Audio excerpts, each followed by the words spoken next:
Number 5, Andrew Stanford. He gets a hit tonight.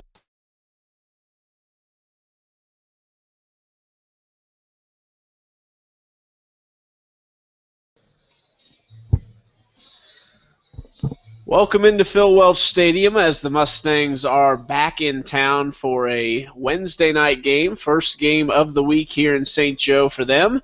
Last night a big win in Omaha as Riker Fox was yet again as good as he has been in his first 2 appearances. This is his 3rd start last night. He's now gone 20 innings, 14 strikeouts, and a .45 ERA. And you could say he's been the ace of this Mustang staff so far, wouldn't you, Kelly? Oh, I would definitely. You said, what, .45 now? That is true, yes. I mean, 3 games in for a starting pitcher to have that kind of ERA is definitely impressive. So, and how many innings has he pitched so far? I don't know. 20 innings so far. 20 innings, so that's a pretty good ratio at this point in the season. And on the hill for the Mustangs tonight, Miles Gully, the junior at Angelo State this year, has started in 1 game for the Mustangs in his first season for them. It was a 7-inning game. He went 4 innings pitched, 2 strikeouts, a little bit of trouble with command, 4 walks, but just a 2.25 ERA in those 4 innings. And we'll see what he can do tonight against the North Kansas City Apartments, Kelly. The Apartments. Yeah, I'm not really sure how you come up with a mascot as an apartment. I don't even know if it is a mascot, but the name of the Apartments, unless they're funding the team, that's the only thing I can think of. First pitch from Gully is a strike, and the first batter is Patrick Burns, playing second base tonight for the Apartments, and he swings and misses there for strike 2. You're just going to like saying Apartments, aren't you? I'm going to try to avoid it, to be honest with you, but I don't know. I don't want to call them North Kansas City either. I might just stick with NKC. We'll say NKC as much as I can. Here's the 0-2 from Gully and up at the dome of Burns, but that avoids him, and now it'll be a 1-2 count. Chucky Kemp alongside Kelly Shipp tonight. Red Tracy is out for the week. He'll be back next week. I will be gone next week. We're just rotating Hallelujah. There. You will be? I said hallelujah. Oh, yeah, of course. I'll be taking over Saturday for a game. 2-2 count now for Gully, the left-hander. Fastball hitting to right field and a base hit to start things for Burns. So the second baseman leads things off with a single, and now we'll see Connor Arcabasso. That's what we're going to go with. Arcabasso, I was right. Yeah, you looked at me funny. I did. Well, as an awkward, whatever. So very awkward. Like a little pitch perfect, Aka, whatever. Bit awkward. So Gully gets him first batter down 0-2, works it to 2-2, and then allows a single. We'll see what he can do here. Arcabasso swings through that one for strike 1.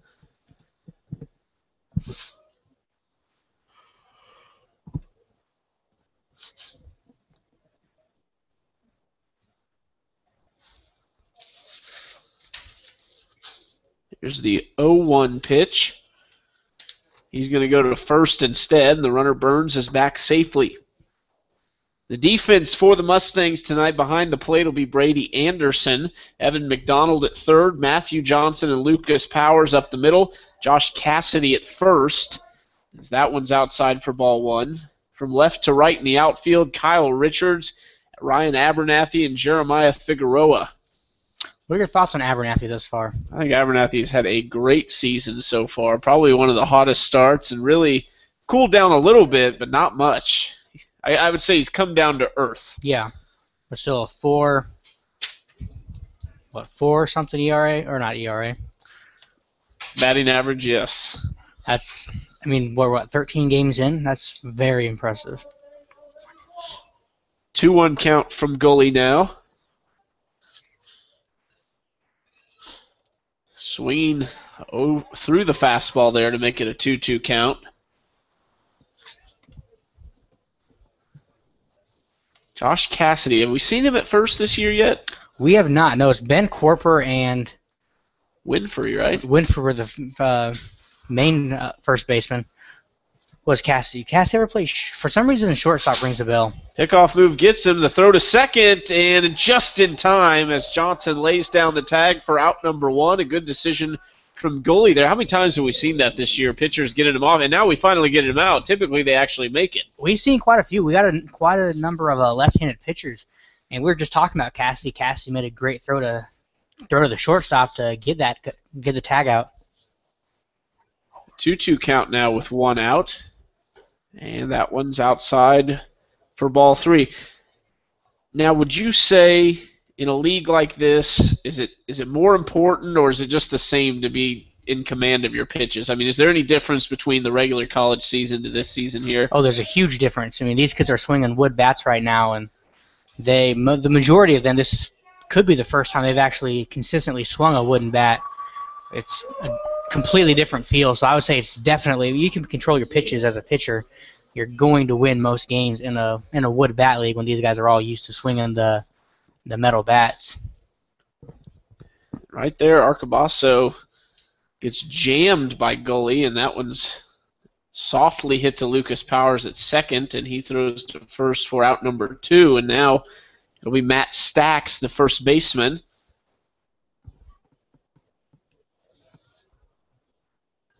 But adding to that, it is definitely a plus for these guys to get to swing the wood bat if any of them are potentially draftable. It's a good experience for them. Stacks is hitting .333 on the year, lefty on lefty matchup. Here's the 0-1 from goalie, and that ball is in the dirt. Anderson blocks it up. It doesn't matter. 1-1 count now.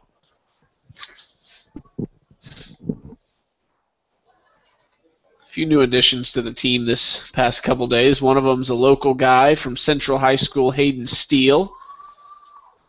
He'll be playing third and first for the Mustangs. Not in the lineup tonight. Probably just getting acclimated to the team right now. 1-2 count now for goalie at the first baseman, Stacks. And the other new addition is Morton Reed. Is he an outfielder or is he an infielder? I keep getting him confused. Yeah, Morton Reed. I think it's 24. Now, I could have sworn he threw a game, but maybe not. I could be wrong. I think I'm thinking of somebody else. Yeah, we don't have him in our stats yet, if he threw a game. But he joined us, what was it, last week? Middle of the week or the end of the week? There's guys coming all the time, it seems like, in this league. And here's the 1-2 pitch. Curveball outside evens the count at 2. Well, especially with the losses of Winfrey and Gares, they're going to have, and those 2 left. But with the loss of those, we're going to have to add maybe one more arm just so we can have some bullpen depth as the season gets into full swing. There's a liner hit right back up the middle at goalie, and off his glove into center field. That's the second hit of the game, and goalie's up to 18 pitches on the inning, and that's something that we've seen Mustangs pitchers do a lot early in the games. A few of these guys, with the exception of Riker and a couple others, have really got the pitch count up early in the game, and it takes them a while to settle in, and we'll see if that's the case with goalie tonight. Hopefully it is. It'd be really interesting to see. He went 4 innings in his last start, but that was also a 7-inning game. How long of a leash will Matt give him in a 9-inning game will be interesting to watch and see. And we saw Gears go up to 154 one night. Well, I don't know if everyone's got that much gas in the tank. I'm not sure what to think about that. That's a bit extreme in my book. Just a bit. Just a bit. Well, you remember with Oregon, high school coach had his pitcher pitch 190. That's fireable in my opinion with all the Tommy John surgeries that we've had or seen in the majors so far this season. 2-1 count from goalie now to the DH, Blake Peterson. Here's the 2-1 pitch. Fastball just a bit outside. Peterson, .364 average, .462 on base percentage. He's driven in 6 runs on the season. That's the most for this NKC team. Pickoff move. Cannot quite get him. The throw was just a little high. This Mustangs offense has picked it up a little bit. We've seen 5 or more runs in quite a few games this past week. Last night a shutout victory for them. And course, a big nod to the pitching in that game. Now the count is full. We even got our second home run of the season last night when Corper went deep. I don't think we'll see any home runs here at Phil Welch this season. It's going to be tough. We saw one from Johnny Coy in the alumni game, but we haven't seen one from one of the players. And that pitch right there, just a hair outside. You could see Anderson hold on to it for a second, trying to get the umpire to bite on it. But now first and second, a fresh count for Gully, and the hitter will be Austin Kochmeyer. The apartments are loaded with questionable names thus far early in their lineup. We're going to fight our way through it. We're going to agree on one. So if we're wrong, we're both going to be wrong. All right. There's the deal.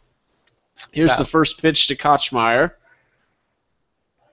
Runner goes from second. It's fouled straight back, and I believe you'd have been safe. That was a great jump. That was a great jump. Not too often you see a guy jumping, though, like physically jumping up and down before he steals third.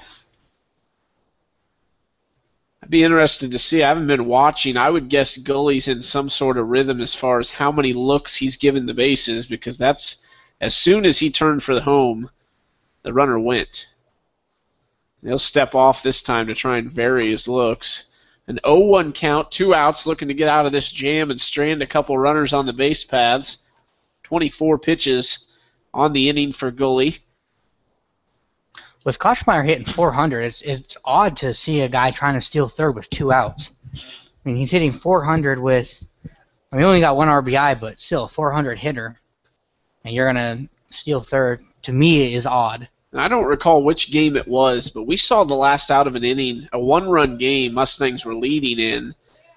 We saw the last out be made at third with 2 runners on, and it was the top of their order. I can't quite remember which game, but the guy that was at the plate was, I believe, 1 for 2 or 1 for 3 on the day, right at the top of their order, and probably saved the Mustangs a game, or at least chance at a game. Here's the 1-2 pitch.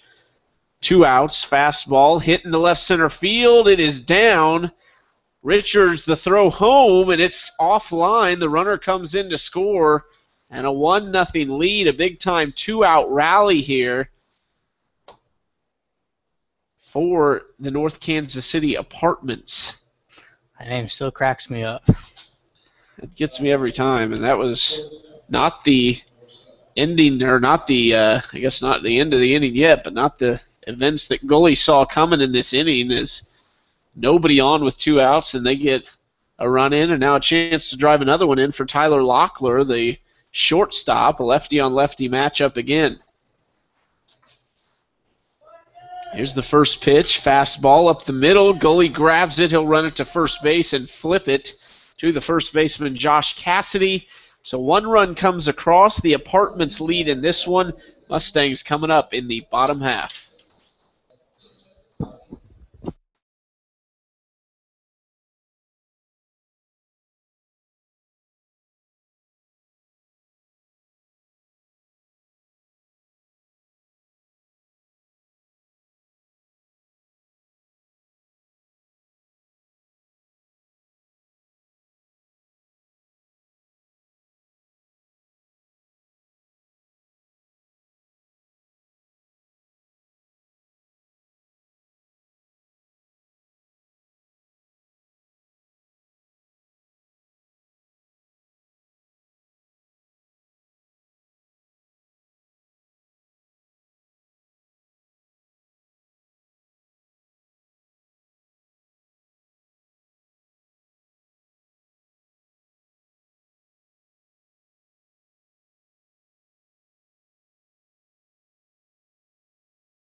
Leading off the bottom of the first inning for the Mustangs, Andrew Standifer, as we have become accustomed to him in that first spot. One big shakeup in the lineup, I guess two really, as the first pitch to Standifer's in there for strike one, would be Evan McDonald hitting in the 2-hole and Abernathy jumping from 2 to 3, and they're going to see what he can do in the 3 spot, see if he can drive some runs in.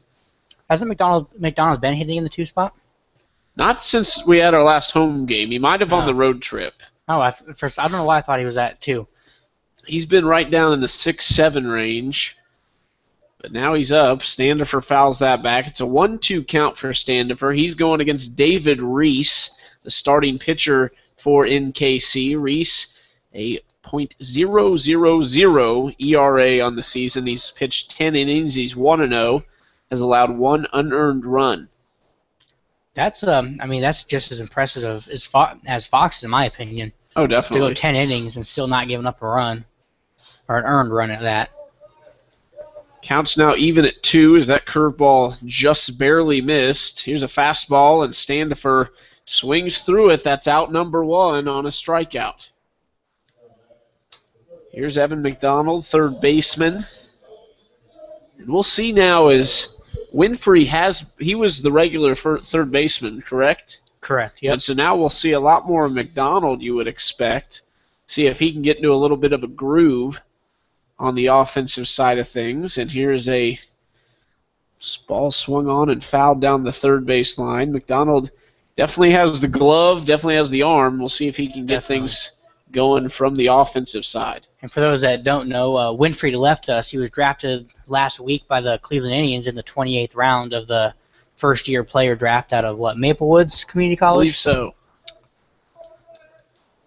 There's strike 2 to McDonald, an 0-2 count with 1 out here in the bottom of the first.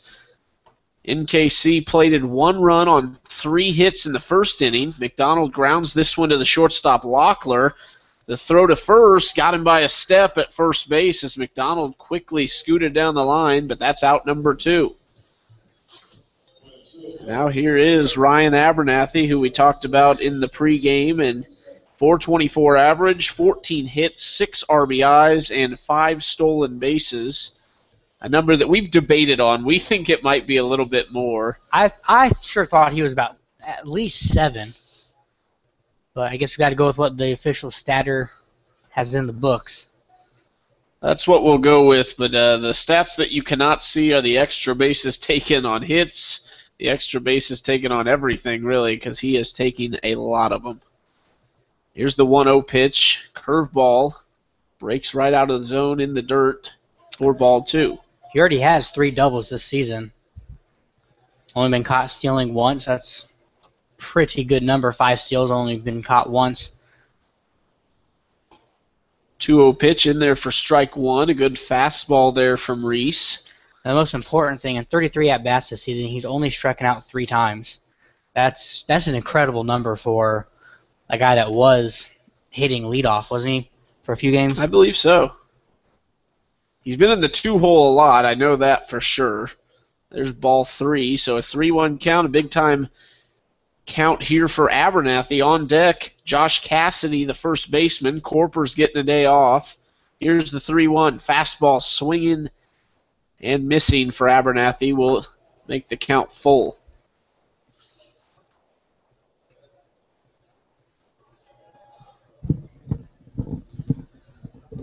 Full count for Reese, the right-hander. Deals curveball. Abernathy goes the other way into right field for a base hit. A great piece of hitting there as he had to keep his hands inside the ball and drove it right into right field. I just wish we knew where this was during the Bearcat season this year.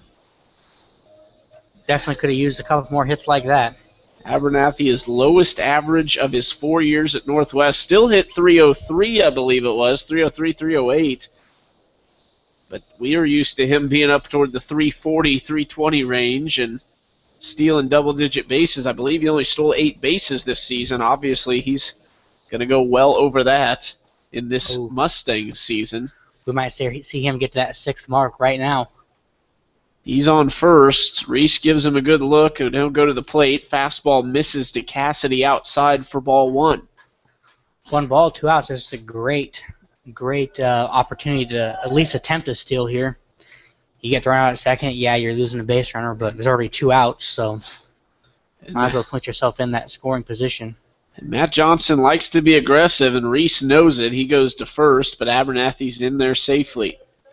In the season, the team already has 31 stolen bases as a team thus far. I love a coach that will run, though.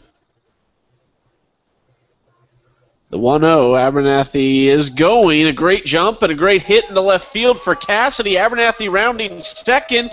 The ball's bobbled, and he'll take a round at third but stay. And an aggressive base, well, everything there on that base running from Abernathy as he stole. He would have been there easily, but took a hard round at second. On a play he really shouldn't have been able to get to third. He does. I think that was more a hit and run, though. I think it was, The ball looked a little high to me, but laced right down the line, and obviously with the hit and run on, Abernathy was able to make it to first. And we're going to see if we can't tie the game up here with Brian Anderson. Now, correct me if I'm wrong. Reese has been locating his fastball very well, but the curveball, he's been leaving it up in the zone a little bit. Now we'll see if he can get past Brady Anderson. I don't know why. I keep calling him Brian for some reason. First pitch, just a little bit low for ball 1. First and third. The runner on first is Josh Cassidy.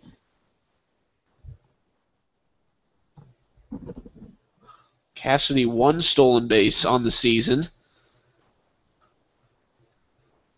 Big lead. He's going. A fastball up, and the catcher, Kochmeyer, will fake the throw, but now 2 runners in scoring position, as that'll be a stolen base there for Cassidy. I'd say the Apartments have been watching some film. We've done that a couple times. We've gotten the catcher to throw down, and the guy on third ends up taking off. Righty on lefty matchup as Anderson's in there with a hitter's count at 2-0. Fastball, and he wanted to put that thing over the wall. He took everything he had into that one and missed on that fastball, making it a 2-1 count.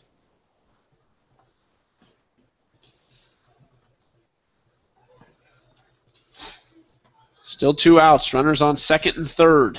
Fastball grounded toward the first baseman Stacks. He fields it, takes it himself for out number 3. Mustangs strand 2 here in the bottom of the first, and the Apartments still lead 1-0.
Back here at Phil Welch Stadium, a fastball in there for ball one from Miles Gully.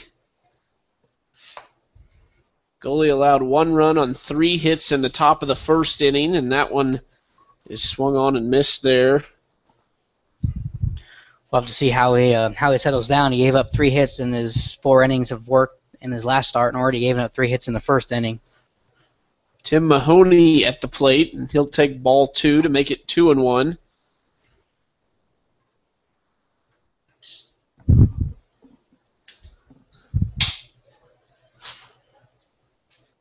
2-1 pitch from Gully is a fastball hit well into right field. Back goes Figueroa to the warning track and makes the grab over his shoulder for out number 1. Where is it again that Figueroa? Where did he play? Was he the Pine Bluff guy? I want to say yes. He played at... Let's see here. I was wrong. No, I was not. He's one of the Pine Bluff guys. Here's the center fielder, Roberts, and he swings on the first one and fouls it into the parking lot for strike number 1. If Figueroa can get the bat going, he reminds me a lot of Pepperdine's Aaron Brown with the whole starting pitcher, outfield combination that he possesses. The one's outside for ball 1. Your college baseball references escape me, and probably everyone else. Hey, Aaron Brown was a 3rd-round pick out for the Philadelphia Phillies, so led Pepperdine in home runs and RBIs and wins in ERA. Big West Pitcher of the Year. The 1-1 pitch is fouled back for strike number 2. Last inning, Gully got to 2 outs pretty quickly before he allowed a little 2-out rally to plate that 1 run.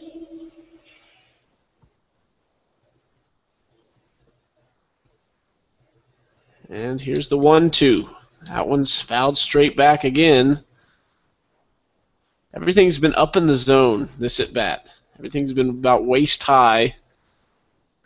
Gully's kind of getting a gift here from these hitters. We'll retry and fouled back again. But you got to hope that he doesn't leave one dead center and up, because then we're in a whole lot of trouble.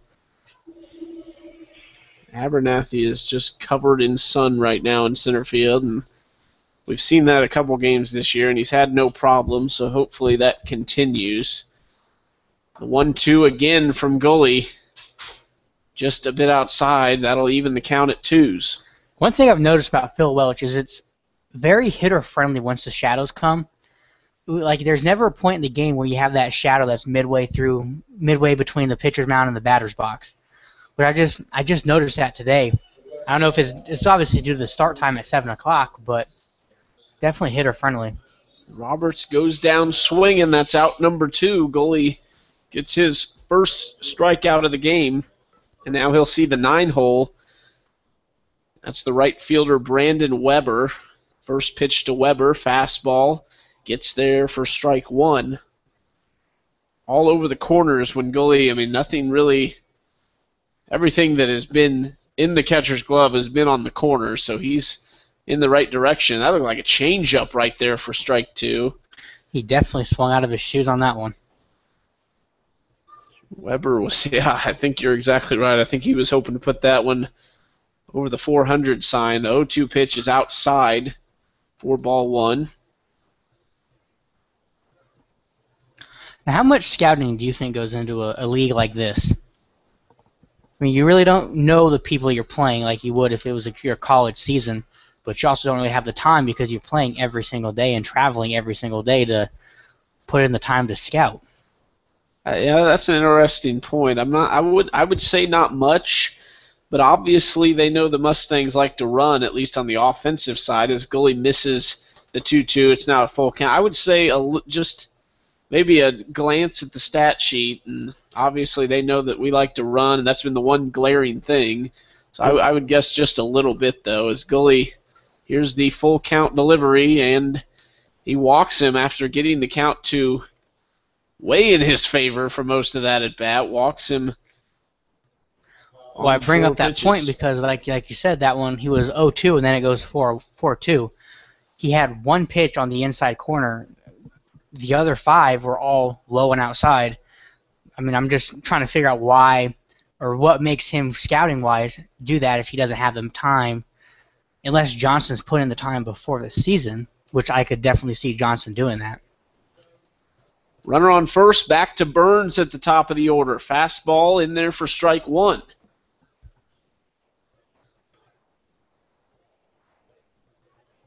Infield at regular depth everywhere. 0-1 count. Fastball just a bit inside as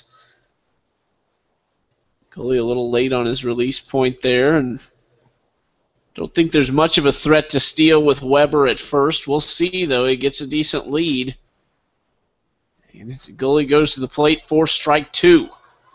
A 1-2 count. Now, big-time pitch here. We saw the 2-out rally in the first. You'd like to see him get out of this right here. Big gap in right center field. Here's the 1-2. And can't get the call on the inside part of the plate. Gully thought he had him.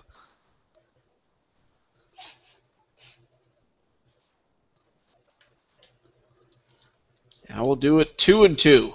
2 outs, a 1-0 lead for the Apartments. That name for 2 innings in. This one fouled straight back and out of play. We'll retry at 2-2. Was they came in and told us that they used to play a team called the Midwest Banks.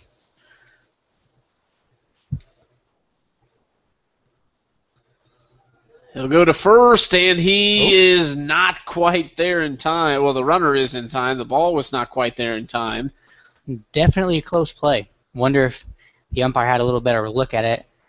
If that call would have switched in any way.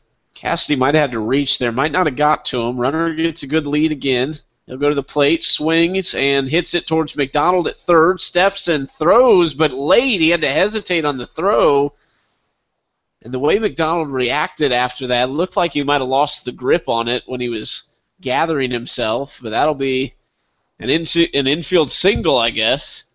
I don't know. That'll be interesting to see how they chalk that one up. I personally would give that an error because that's an out. Kind of bobbled the ball, maybe, yeah. Well, even if you didn't bobble the ball, the double hitch, that's an out 100 times out of 100. They'll score a hit on the scoreboard. We'll see what they do in the official scoring deal. They're usually on the same page. Here's the pitch for runners on first and second now, and the 2-hole Arcabasso's up. Yeah, the fact that they haven't put the hit up yet, they're either deliberating or they're going to give it an error. Now, I guess you might get the hometown discount here and just give it a hit. The 0-1 pitch now to Arcabasso. He's 0 for 1. Billy can't get it on the outside part of the plate, and that'll make it 1-1. It's plays like that can really come back and haunt you in an inning. It would have been out of the inning, and we'd be up to bat. Runner goes from second, swung, and the throw to third. McDonald keeps it in front of him, which was a good play in itself, but can't get the runner. As the throw from Anderson was low, and now here's what you're talking about. That play could really come back to haunt us. Second and third, 2 outs. We saw this same situation. Not quite the same. They were on first and second with 2 outs, but basically the same situation. Now we're in even worse shape, and we'll see if we can get out of it. I'm scoreboard watching, and they still have not put anything up on the board.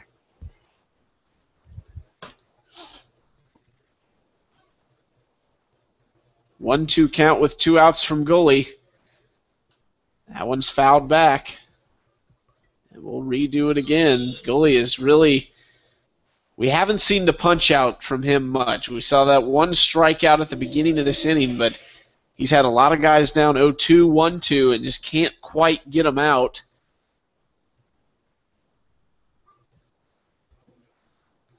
Now, according to the stat sheet online, they did rule it a hit, and they gave Burns his second hit of the game. Up the middle, Johnson to first, a high throw. Cassidy grabs it, but a runner comes in to score, and the batter is safe at first. So Arcabasso reaches on an error on Matthew Johnson, a high throw. Now runners on first and third, a 2-0 lead for NKC. Now, the official score can go ahead and rule out a hit, or that first one to hit, but I still got to think that's an error, in my opinion. When you double hitch like that, you had a clear out, and the fact that it led to a run, and now we have our second error of the inning leading to a run. They ruled that one error. I believe they did rule to hit. I think there was 3 hits coming into the inning. Well, like I said, according to the stat sheet, they did give Burns his second hit of the ball game. So that one was an error. The first one was a hit. And now goalie just trying to desperately get out of this inning. 1-0 count. I'm still going to chalk it up as an error in my book, though. In Kelly's mind, it's an error. He's a harsh man. I give a lot, but in that one, especially when it leads to a 2-0 deficit. The 1-0 pitch to the 3-hole Stacks. Fouled straight back. How many of those have we seen? And I would say that's a sign that they're really timing goalie well, and he's pitched so well in those first 2 outs. The third one has escaped him, and in this inning, not to his fault. I think we've seen, 6 right back to the net just in this inning alone so far? We'll see if he changes pace. It's a 1-1 count, 2 outs, runners on first and third, and a 2-0 deficit. He did, but that ball was inside as Stacks had to back out of the box to avoid that one. A 2-1 count now. Great night out here at Phil Welch. Nice and cool. The sun's setting behind us, and that's why you can see the shadows on the field like they are. Fastball, fouled straight back again. If you ever see my hand go over the camera, I'm not trying to hide anything from you. I'm just trying to... The camera refocuses when we do that. We have no idea why. It just happens that way, so we try to refocus it a little bit. So that is when you're at home wondering, what is this kid doing? I'm just trying to help. That's all it is. Probably a good thing you explained that to him. Now a 2-2 count. Fastball outside, and we're back to full again. Another batter has worked. Give a lot of credit to the batters as well. The discipline and then the ability to foul off so many pitches and really make goalie work. He's at 62 pitches on the game. This is our third straight batter of a full count. They're definitely have a good eye for the ball so far. Here's the full count delivery. Outside for ball 4. The runner at third will stay. The runner at first moves to second and Stacks on to first with a walk. And now we'll see the DH, Blake Peterson, and a big moment here is... I was hoping we were going to get a coach to come out. That's definitely a time when they need to settle goalie down. Back-to-back. Was back-to-back walks? Not back-to-back-to-back, was it? I believe it was just back-to-back. Yeah, we had the Burns error on hit. Johnson. Yeah, 2 errors in my opinion, and 2 walks. So. And pitching coach Kyle Jackson has went out to the mound, and we'll see what's going to go on here. And the thing about the Mustangs is they don't send their bullpen out. What inning is it that they send their... It's normally the middle of... Actually, either the middle of this inning or the middle of third. It's kind of switched game by game, but our bullpen is not even in warming up. I haven't seen anyone head out there either, so this inning is goalies to get through, and if he gets through it, I would be shocked if he comes out. We're only down 2-0. If he can get out of it right here, I could guarantee we'd see him again. Like I said, has not pitched poorly. Here's a drive, though. Johnson makes a good play at short for out number 3, and Kyle Jackson, a much-needed pitching conference at the mound, gets the Mustangs out of it. So a 2-0 deficit, 1 in each of the first 2 innings for the Apartments. Mustangs have got to answer in the bottom of the second.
Lucas Powers leading off the bottom of the second inning for the Mustangs. They got a couple hits in the first inning, couldn't get any across, and we'll see if Powers and Kyle Richards can get things going. After them, we'll see Figueroa and Matthew Johnson. Need to get something going here as Apartments have kind of settled into a nice little groove, a nice little comfortable place that I would call an apartment. Yeah. So it's like they've just moved into a new, whatever. I'm not going to keep on that. We'll see. Now, Lucas Powers, though. Richards with that .071 batting average definitely needs to get something going there. I'm sorry, you put a 0 in front of a batting average of a college player. That's a bit low for me. Powers takes ball 2 inside, so now ahead in the count, 2-0, and I would guess he's going to have the green light here. A delivery from Reese. Fastball is inside again, and this is actually not David Reese in the game right now. And They switch pitches on us? We'll try and figure out who it is when he turns around and we get a number here. I believe it's Luke. Is it Patrick Burns? I don't think it is. I think it's 6. 1. I think it's Luke Temporelli. I'm looking at the wrong number. We just have a number here on the live stats. I believe it's Luke Temporelli as he walks Powers there on 4 pitches. And interesting to... Yeah, it is. It's Luke Temporelli is the new pitcher for NKC. Interested to see if we find out what happened with Reese.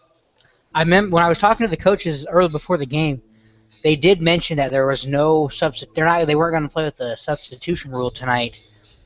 He didn't really explain as to why, so I don't know if this is one of those kind of like with the alums where we just have a new pitcher every game or every inning. They're just trying to get kids to work at this point. Fastball swinging. Richards misses there for strike 1 as Temporelli, a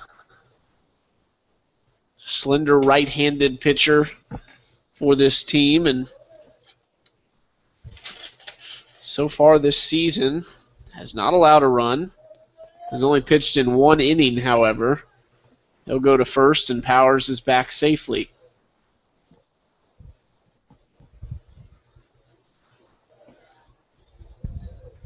Oh, 0-1 count now to Kyle Richards.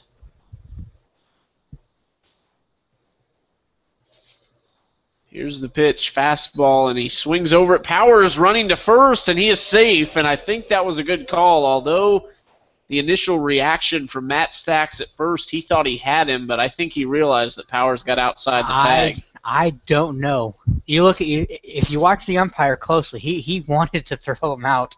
He was about ready to give the gun. And my initial reaction was out, too. The tag seemed like he swiped it, and I thought Powers got around it. Definitely too close of a play for no outs in this game.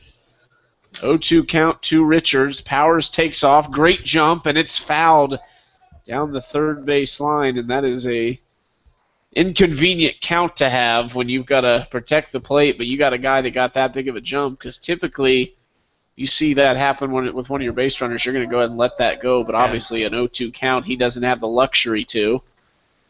Yeah, Powers, he stole that right off the pitcher. I mean, you're not going to see a much better jump than what he got on that one. Decent lead for Powers. Temporelli in the stretch. Goes to the plate. Powers stays. Great curveball there from Temporelli to get the strikeout on Richards. That thing just floated for a second before it dropped. Richards was so far in front of that one. Now he's down below .07 now. We'll see if Figueroa can get something going here. 1 out. Powers on first. Is he going to go? I would guess he's going to go in this pit on one of these first couple pitches here in this count. You think so? I would think so. They sent him in the last one. I don't see why you wouldn't. And he already a bigger lead, and obviously Temporelli thinks something's up as well. Definitely doesn't have the body build as a speedster, so we'll have to wait and see. Does he have any stolen? Let's see. And there he goes. Pitcher steps off, though. Throw to second. Powers dives into the second baseman, and they call him out. And I'll tell you what, We're lucky. I don't know if there was a tag there. It was close, but we're lucky we're not seeing an ACL injury on that one. that was true. Powers, I mean, just a hustle play. I don't think he meant anything by it, but a rough slide into the second baseman, Burns. Well, the pitcher did put the second baseman kind of in a bad position, though. I mean, he had time to step in and throw before Powers was going to get there, and in my opinion, putting the second baseman in a predicament to get his knees taken out from under him. That was Powers' first steal attempt on the season. So not really a guy that normally steals, but showed some decent speed on that one. Now the first pitch to Figueroa from Temporelli, and that's right in on him, but it just barely misses him for ball one. 1-0 count. Temporelli back in the windup. Deals inside again, and Figueroa right up on the plate. And I like it, though. I mean, Temporelli's trying to go inside. Figueroa's right there, and I think umpires struggle to call inside pitches strikes when somebody's on the plate that much. Yeah. Here's the 2-0 fastball. Figueroa hits it in the right center field. Roberts is over and makes the catch in the sun for out number 3. So virtually a 1-2-3 inning for the Apartments. And we'll see if the Mustangs can halt that little run they've got going. 1 in the first, 1 in the second. They lead 2-0.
Miles Gully back on the hill for the Mustangs here in the top of the third.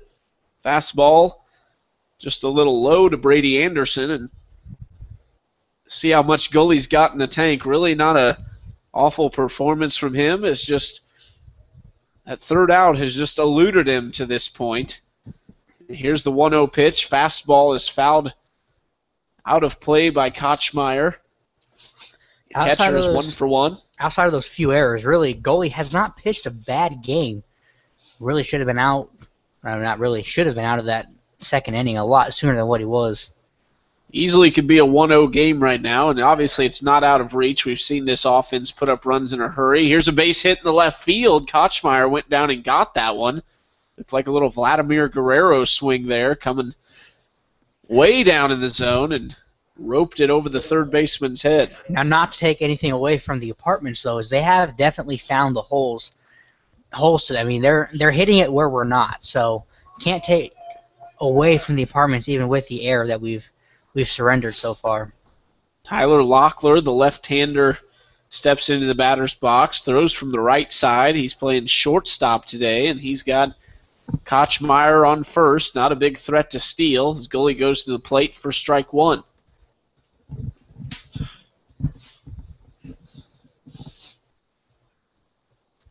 Shadows are making their way on the right half of the outfield right now, and give it another 30, 45 minutes, and the lights will be all we've got. The 0-1 from goalie now. Way up in the zone and inside, right at the helmet of Locklear, and he dives out of the way.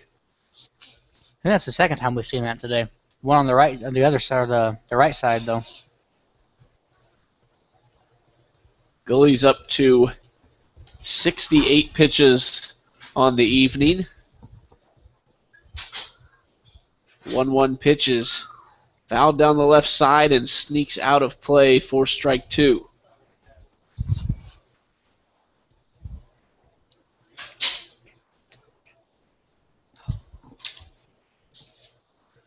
A 1-2 count now to Locklear. He's 0 for 1 on the day. After him, it'll be Mahoney and Roberts, both of them also 0 for 1.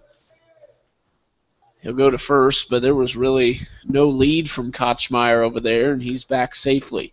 It really hasn't even seemed like there has been a threat for Kochmeyer to make the steal.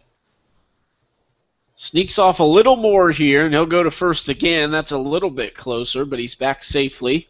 I don't know if you saw that one or not, but that was awfully close to a balk. His right foot was halfway down the pitcher's mound when he went to first. Here's the 1-2. He'll go to the plate. Swing and a miss from Locklear, and that's strike number 3, out number 1. And we'll see if Mahoney can do anything. Double play would be nice here for the Mustangs, as Gully's allowed 5 hits, walked 3, 2 earned runs, or I guess 1 earned run. 1 earned, yep. And now 2 strikeouts on the night. Lefty on righty matchup, as Mahoney is a right-hander playing third base tonight. Strike 1 to Mahoney. And every single time it seems like Gully's working ahead in the zone. It's really just been that third strike, that third out of the inning that's been the problem for him. He's going to first. That's the second time he's done that, though. If you watch, next time he goes to first, watch, because he is motioning home. That's twice now that he's done this. 0-1. This one's popped into left field. Richards under it. A shallow fly ball makes the catch for out number 2. That's a big out there. Now 2 outs, still a runner on first, and we'll see Roberts. Zach Roberts, the center fielder. Another lefty on righty matchup. See if Gully can get out of the inning. This would be a nice quick inning to get Gully back on track, and then you'll get to see him for that 4th inning for sure. He's at 70 pitches now. If we could get that third out here, and okay, we jinxed them because they found another hole. There's going to be a throw to first, not in time, so a base hit there for Roberts, and the 6th hit of the game there. First and second now with 2 outs. Still a good chance to get out of this inning with limited pitches and see another inning or inning and a half from Gully. That'd be really nice for this Mustangs bullpen. We've seen the Mustangs right fielders, Zach Johnson, do that twice. You can field a ground ball in the outfield and gun the guy at first.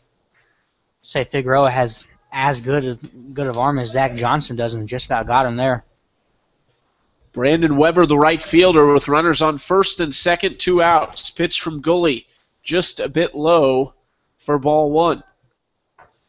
And how many times have we seen this, Kelly? First and second, after 2 outs have been made, we've gotten to that point. Each of the first 3 innings we've faced so far.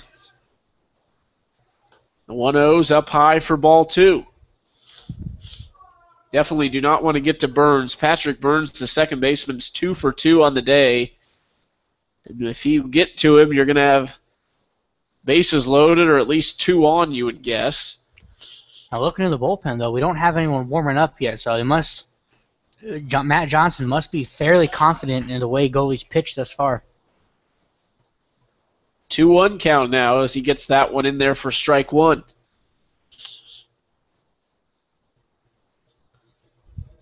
Here's the 2-1 with 2 outs. Runner at second, a big lead. He stays. Fastball hitting to right center field. Figueroa goes back, and a good catch over his shoulder for out number 3. Mustangs strand 2. We'll see if we see Miles Gully in the next inning, but he's going to need some help from his offense.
Back here at Phil Welch Stadium in the bottom of the 3rd.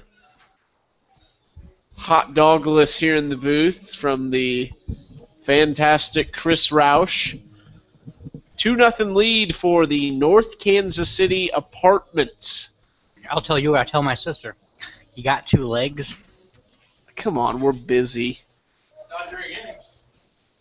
Okay, we've got a new pitcher, Alexander Merrithew, the right-hander. We'll start out with Matthew Johnson. We'll go 9-1-2 for the Mustangs here in the bottom of the 3rd inning. Really need to get something going, driving at least 1 run this inning, cut the lead a little bit. There's ball 2. We'll see how patient Johnson is here at the plate. You'd like to see him take almost until a strike unless something's really just in his wheelhouse. Here's the 2-0, fastball upstairs, 3-0, and now you'd really like to see him take.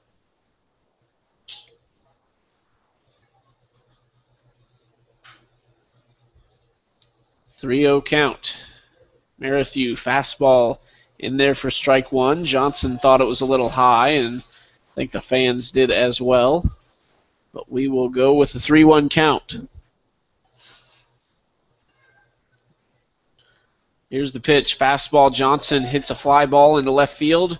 Arcabasso under it for out number 1. Now we'll see Standifer on deck. Evan McDonald, 0 for 1. The pair of them are, I guess 0 for 2 as a pair, 0 for 1 apiece. Only 2 hits we got so far, Abernathy and Cassidy. I'm impressed that the Apartments have only given up 1 walk so far.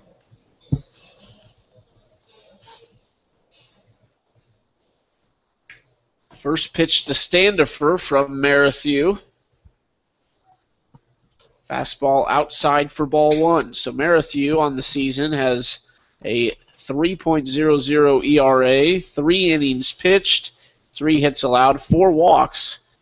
And we saw him get down 3-0 in that first count and battled back to get a fly out. Now he's got a 1-1 count with 1 out.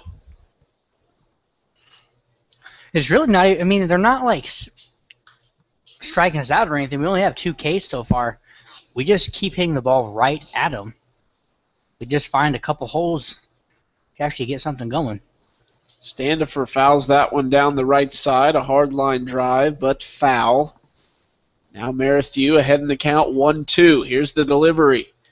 Fastball, Standifer up the middle. This one will sneak through right past Burns' outstretched glove. A good attempt, but a base hit for Andrew Standifer. We finally found a hole. Just barely, too. Burns almost made a fabulous play there. That would have been done on a. Would have had to have hashtagged that one. Hashtag, gosh. Hashtag SC Top 10. Evan McDonald at the dish now. Righty on righty matchup. Standing for a good lead. He will stay. That one's up in the zone to McDonald. I'd be shocked if Standifer doesn't go here. Kind of a long delivery from the stretch from Merrithew as he lifts the leg. No slide step for him. Standifer a big-time lead over there at first. Merrithew goes to the plate, and he'll stay. McDonald lines it at Burns. He catches it, throw to first, a double play, and they are out of the inning. And yet again, a kind of, so to speak, 1-2-3 for the Apartments, and they still lead 2-0 heading to the fourth.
Welcome back to Phil Welch Stadium.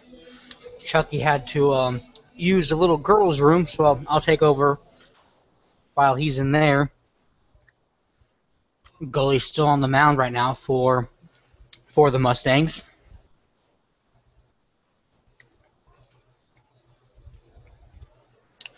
First pitch was fouled off.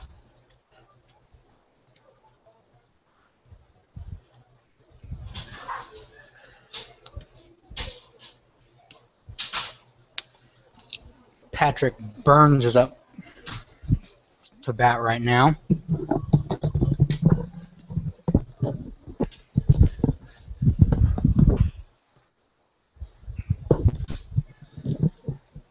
Burns with a chopper to the shortstop.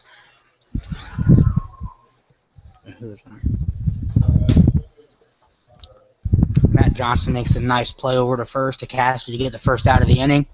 Due up for the Apartments is going to be, but how do we say this? Arcabasso? Arcabasso, that's what I'm saying, all right. yes.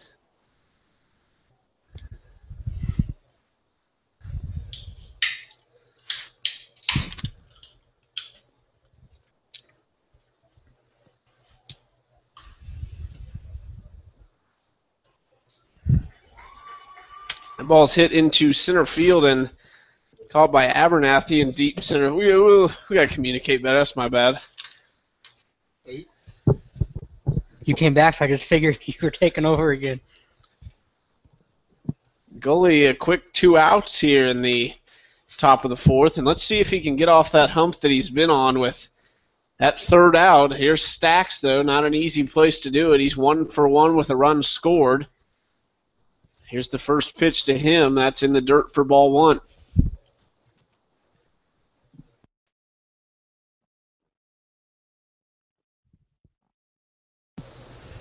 1-0 count with 2 outs here for Gully. The left-hander trying to get through another. Base hit into right field, though. Figueroa cuts it off before it gets to the wall and gets it in quickly. A single, though, for Stacks. A well-hit ball there over the head of Cassidy. Any speed at all. That could have maybe gotten to be a double. It's a double for Abernathy. It's a double for I would think so. a few other guys on this Mustangs team, that for was sure. Definitely roped down that right field line. There's the 4-hole Peterson. The DH is 0 for 1 on the day. There's a off-speed pitch low for ball 1. Definitely some big boys in the middle of this NKC lineup, especially Peterson here. Absolutely. Like I said, I'm really, really impressed with this team. 7 hits already through 3 innings. Fastball's there for strike 1, so the count's worked to 1-1. One of those quiet games. We've had a few of those here at Phil Welch this year. Just kind of it's been fairly well played. A couple mistakes on each side, but just one of those quiet ones. 2-0 lead right now for the North Kansas City Apartments. Now, one problem the Mustangs have had all year is when they're quiet, they are quiet. And the bashes, for some reason, do not come alive at certain times. That pitch is outside for ball 3. Now a 3-1 count. The one thing that has been very, very consistent and steady has been the pitching, and that's one way at every level of baseball you can stay in games and you can win if you've got good pitching, and that's one thing they do have. Here's the 3-1, fouled back, and now a full count as Anderson kind of shakes that one off, hit him right in the mask. They currently have a very impressive team ERA of 2.17. I mean, that'll keep you in just about every single game you play. Now he's got to get goalies some run support and take this one late. How many games is that through? 13 13 now? So far, yep. This is the 14th game, and it's right there still with only 1 earned run in this one. We've had a couple rainouts so far. Anyone that wants to come out to Phil Welch, we will be making up a rain delay on June 20th as well as July 11th. You guys can mark that one down. There's out number 3. Figueroa catches it in right field. Mustangs straying another. They still trail 2-0.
Back here at Phil Welch Stadium, bottom of the fourth inning, Mustangs trail 2-0, and yet another pitcher. It'll be Michael Heide. Heide, a left-hander, comes in to replace Merrithew. Let's see, Heide, 3 innings pitched. His ERA is 18. He's allowed 6 earned runs in those 3 innings, and this should be a good matchup for this Mustangs team. Let's just hope we didn't hit him on the good day.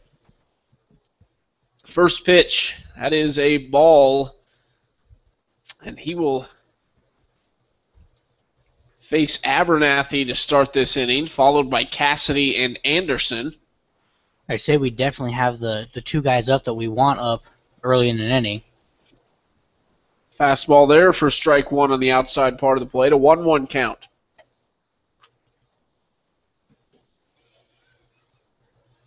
I think Abernathy he's in the 3-hole tonight. I just think he's your prototypical 2-hitter, though. He has the ability to drive the ball a little bit. He's not going to hit it over the wall, but a guy that can run and a guy that can drive it into the gaps. Yeah, that 1 and 2 spot's perfect for him.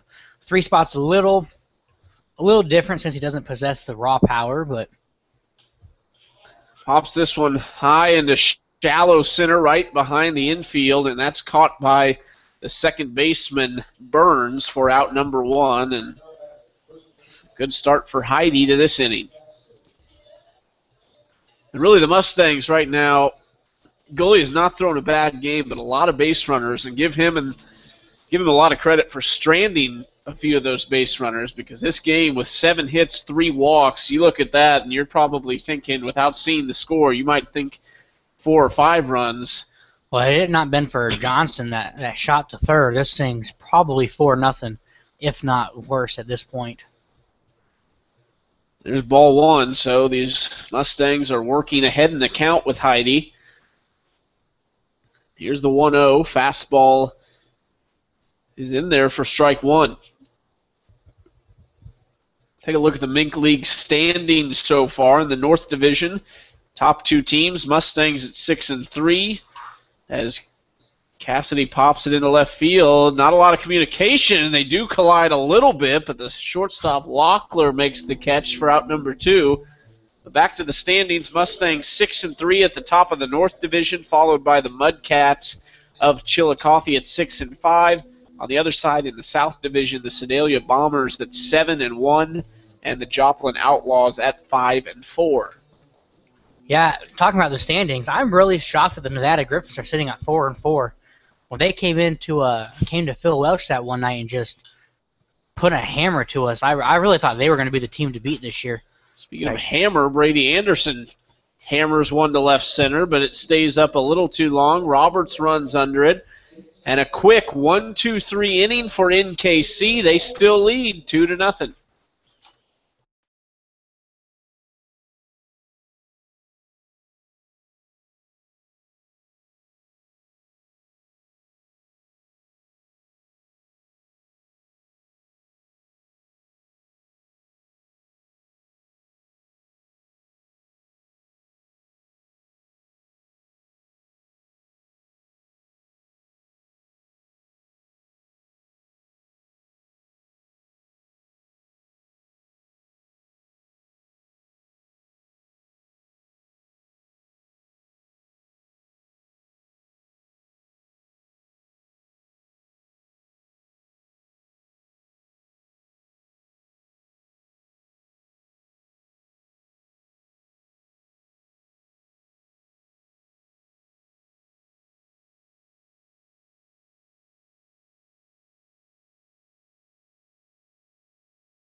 New pitcher for the Mustangs here in the top of the 5th inning is Reed Morton. Morton, one of the newer guys on the team that that Kelly was talking about earlier. Chucky Kemp and Kelly Ship along for the call tonight. And that's Ship with 2 P's, not to be mistaken. You're ridiculous. It's Nevada. I will fight that till the end, Chris. Kochmeyer, the first batter, he takes ball 1 as Miles Gully's line for the day. 4 innings pitched, 7 hits, 2 runs, only one of them earned, 3 walks, and 2 strikeouts. 2-0 count now for Morton.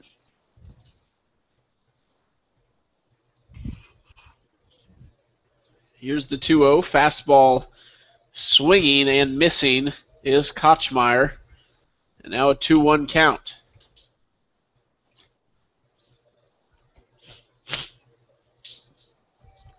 Here's the 2-1. Fastball fouled straight back into the net for strike 2.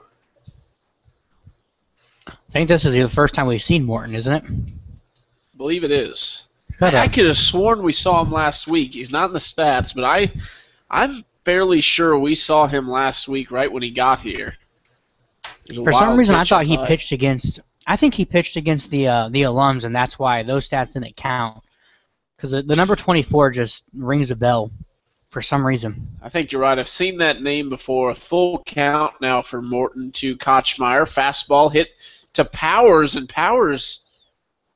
Not really sure what Powers was looking at because he went left and that ball went right. But must have. I almost think he thought it was further to the right or maybe in the air, and maybe it went for the cutoff. But Powers goes into right field for a base hit for Kochmeyer. Leadoff single, and now Morton will face Locklear, the shortstop.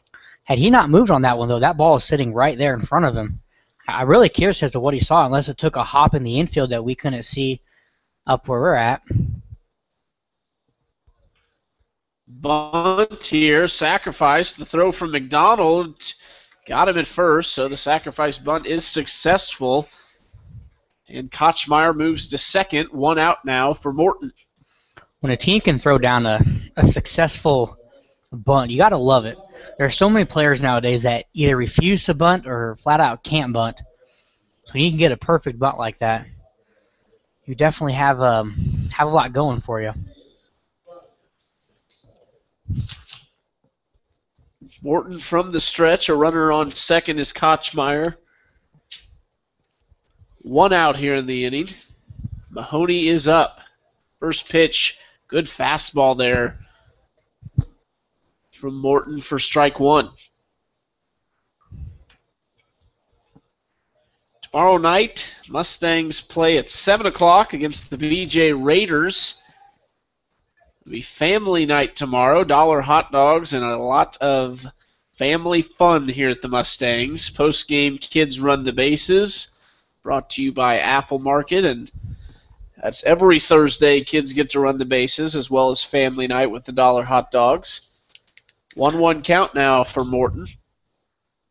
Fastball outside. Anderson keeps it in front for ball 2. Little tidbit about tomorrow. Don't forget, tomorrow is also Pirate Night. Come dress up as your favorite pirate. If you come up as Johnny Depp, a legit Johnny Depp, we will give you mad props up here today or tomorrow. You gotta love Johnny Depp, though. Props. 2-1. Fouled back and out of play, and that'll even the count at 2. You don't like the word mad props, do you? You're the legit Jack Sparrow costume.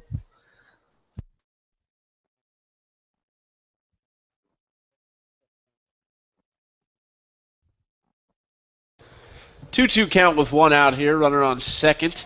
Morton from the stretch. He'll throw to second on the play, and if Johnson could have grabbed it, that would have been a close one, Kelly. I don't know if he'd have been out, but that would have been very close. Yeah, Reed put that in the perfect spot. That tag was going to be right on top of his head.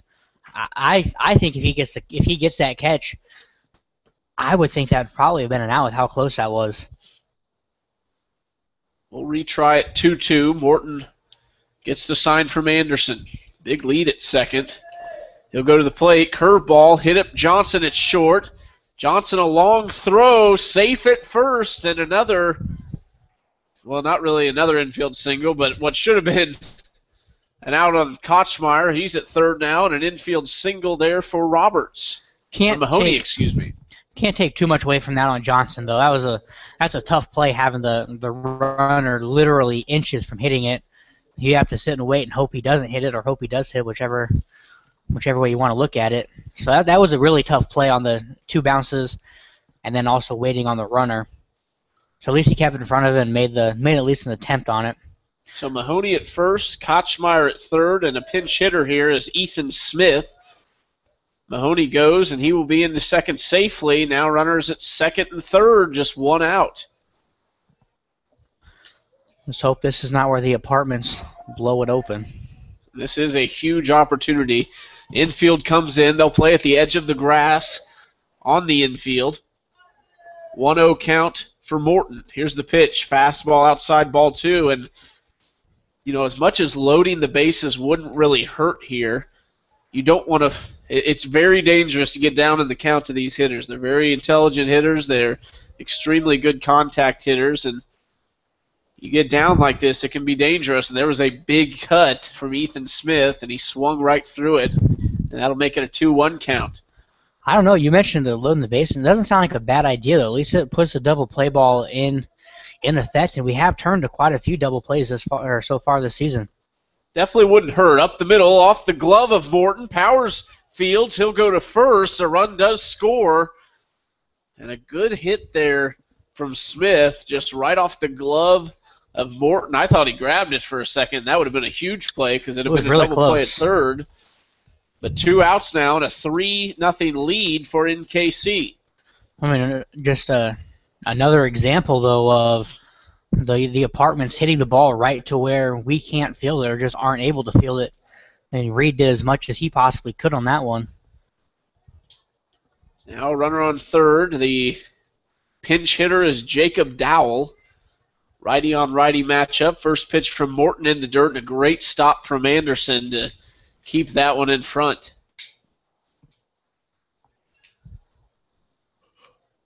One-0 count, 2 outs, and 9 hits now for NKC just in the top of the 5th inning. Morton outside with ball 2.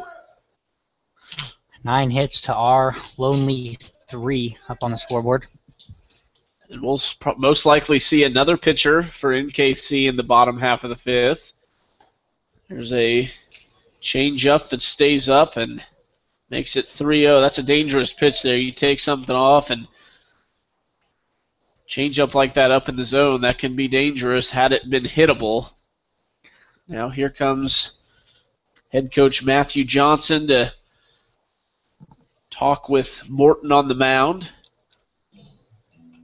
Last time pitching coach Kyle Jackson came out, he was talking to Gully, and Gully proceeded to get a line out to the shortstop to end the inning. We'll see if head coach Matt Johnson has the same magic, and this is a big one. A base hit scores a run. Yeah, that's a good call. We got to give him the rest of this batter. And I would say at least one more run before you pull the trigger on him. No one's up in the bullpen. I don't think he's coming out anytime soon. Hasn't done bad at all. The 3-0 count. It's really just been the command. Here's the pitch. Fastball outside. There's ball 4. That nothing really hurt there. Now you've got to force it second. Infield, obviously at regular depth here with 2 outs. Now the batter's Burns. Burns is 2 for 3, though, so he's had the Mustangs numbered to this point. The leadoff hitter playing second base, having a solid night. Fastball down low for ball 1.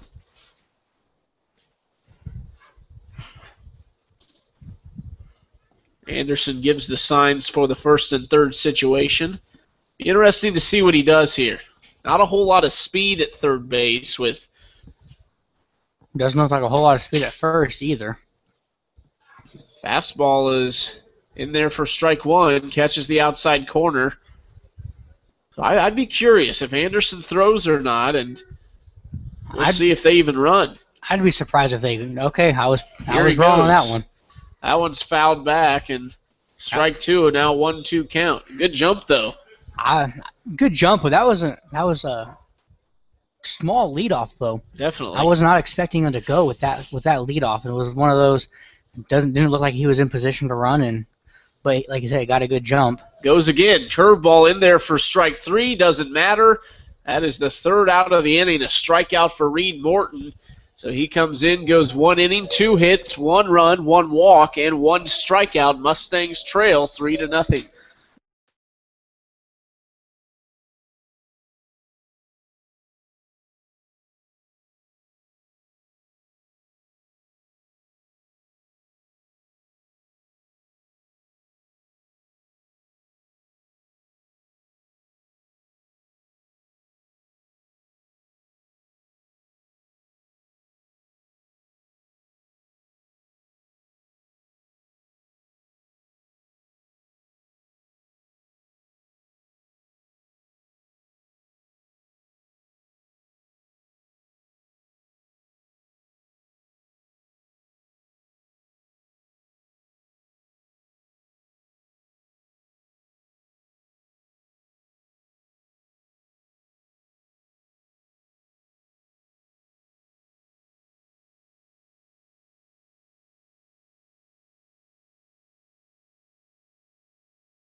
New pitcher for NKC here in the bottom of the 5th inning. Mustangs trail by 3. Brock Lorenzen will take the hill. You'll see Lucas Powers, Kyle Richards, and Figueroa to start things. Fastball is low for ball 1. And we'll see if the Mustangs can get things going as Lorenzen, that ball shown very early in his windup. And Very, very slow delivery. That thing's sitting behind him for a good, seems like forever. a 2-0 count, and Powers right where he wants to be. Really can, I'm not saying swing out of your shoes, but if it's there, give it a hack, and that one's up high for ball 3, and now my advice would be to take one and get some base runners. I'd take 2 in this instance. He hasn't been anywhere, Lorenzen hasn't been anywhere near the strike zone yet. Here's the 3-0, and there's one in there for strike 1, and good placement on that fastball. Not a lot of velocity. We'll see if the Mustangs can wait on it and really deliver some punches here in this 5th inning. And there it is. Powers really dropped the shoulder there. He was wanting to put that over the left field wall. We saw him last week close to a home run. Did hit it over the wall and left. It was foul, though. But he does have the ability to do it. That's foul. And now a full count. A big pitch here for Lorenzen. Fastball, Powers liner at the shortstop. It gets on the ground. Locklear fields and throws, and Powers is there. And I would say, I'm not sure, is that a hit or an error? It's My close. opinion is a hit. I would guess a hit. That's a tough play. And the fact that he had to dive for it, I would assume that's not a routine play. So I mean, if I was a scorer, I would rule it a hit. But I was wrong the other one when I ruled it an error. So we'll see how they rule it. And we did rule it a hit. That's our 4th hit of the game. I agree with that. And Now we'll see if they can get something going here. Powers really set back on that one, and we'll see if Richards was tuning in the on-deck circle. First pitch is inside. We could get 2 runs here in the bottom half of this inning. We'd be in business here with 3 or 4 innings left. This is big here because NKC obviously, it seems like these first couple games, no one's really got a lot of innings. It seems like they're almost trial games for them, trying to feel out their team. And, I would think with a 3-0 lead, you get a couple guys with some quick innings like they've had. You'd almost think let them go 2 apiece and, see where you're at that point. Unless this manager just really does not know his team that well yet and trying to figure out who can start. Richards, a high fly ball into right center, but Weber's right under it for out number 1. And he waited on it, and that's what you need to do as a hitter right now, but just a little under it. We'll see if Figueroa can move Powers around. On deck is Matthew Johnson, 0 for 2 combined, 0 for 1 apiece. Certainly not trying to beat a dead horse, but Kyle Richards is now 1 for his last 15 after that out. And there's strike 1 in there from Lorenzen. Powers, decent lead at first. We'll see if he goes. He will be thrown at by Lorenzen, and he's back safely. It's tough to tell. Powers got a great jump last time he was on the base pass, but they hit and ran with him, and it worked perfectly. Couldn't bring him around. That was back, I believe, in the second inning. He goes here. That ball's in the dirt. He'll take a hard round at second, but the catcher, Kochmeyer, hustles to get the ball, and that'll keep Powers at second. That's huge right there. You didn't have to waste any time moving him over. I thought he might take off to third after that ball bounced to the right. I think he stumbled a little bit around second, though, probably. Yeah, I don't think he realized it had bounced away because he slowed down, but once he realized it, he really took a hard round and just didn't have enough momentum to go. Now, 1-1 count for the pitcher Lorenzen, and Figueroa, see what he does. These hitters approach. I'm really interested to see what they do against Lorenzen. He's been a little wild and such quick hands, not a lot of velocity. He's more of a finesse pitcher, we can guess from the way he pitches. And we'll see if they really wait on it. That one's outside for ball 2. Powers with a pretty big lead off at second. You wouldn't expect him to take off for third, but with that lead. If you're going to, you need the right-handed batter, which Figueroa is, so we'll see. A little bit less this time, and the shortstop, Locklear, sneaks over. Here's the pitch, and he'll take for strike 2. 2-2 count now, and a big pitch coming from Lorenzen as Mustangs really need a base hit here, need to move Powers around. Definitely don't need a strikeout. You don't want to see him just stand there. Strikeout would be detrimental at this point in the game, being down 3 here in the bottom half of the 5th inning.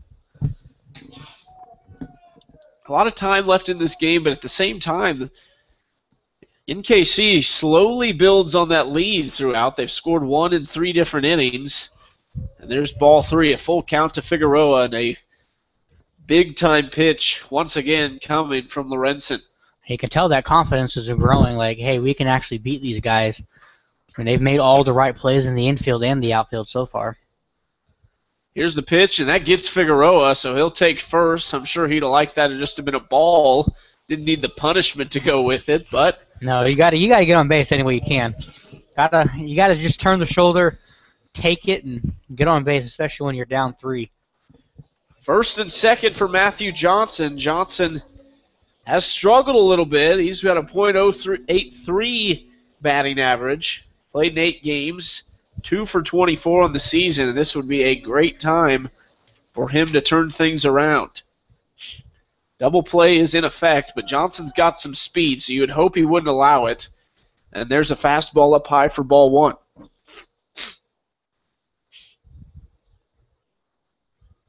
On deck, Andrew Standifer. He's 1 for 2, and that would be a great guy to get to in the top of that order. Standifer's hitting .243 on the year. And here's a hit in the center field from Johnson. The center fielder, Roberts, goes back. Powers tags up. They won't throw to third, and he's there at third. So Johnson moves Powers over. Now first and third. Figueroa on first. Powers on third. A base hit will score one, but it's got to be a base hit now with 2 outs. This is now our third runner that's been in scoring position. Second that's been at third. We cannot leave these guys on there. Looks like they're getting ready to make a pitching change, though. And here comes head coach Tom Daly to the mound, and he's looking strong at that. He made the call. And here comes the relief pitcher, so we're going to take a break. We'll see who that is and see if the Mustangs can plate a few runs here in the bottom of the 5th.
I'll give you a holiday for Springer. Here's Standifer stepping in now. Gardner, the pitcher. That curveball's in there for strike one. Figueroa takes second. Cooper Gardner is the new pitcher, a left-hander going up against the left-handed Standifer, and a huge at-bat here for the Mustangs. Now 2 runners in scoring position, a base hit, and this lead is cut down to 1.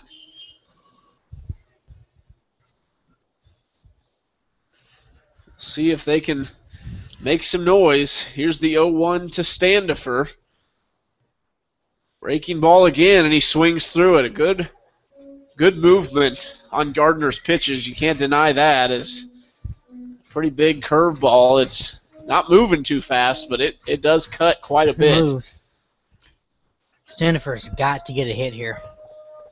0-2, 2 outs, 2 runners in scoring position, a 3-0 deficit for the Mustangs. He leaves that one up high for ball 1. On deck, Evan McDonald. McDonald's 0 for 2.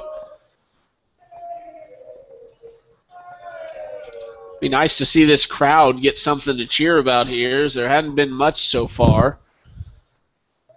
Here's the 1-2 pitch. It's in there for strike 3 looking. Standifer goes down on strikes. Mustangs leave 2 on the base pass. They still trail 3-0.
Back at Phil Welch Stadium, Reed Morton still on the hill for the Mustangs. First pitch up high for ball one. A pinch hitter in there. No, it is not a pinch hitter. It is still Connor Arcabazo. They do win the award for strangest names. High drive into right field, just foul down there, about 290 feet, just shy of the wall. Like Chris Berman over here. 1-1 count now to Arcabazo.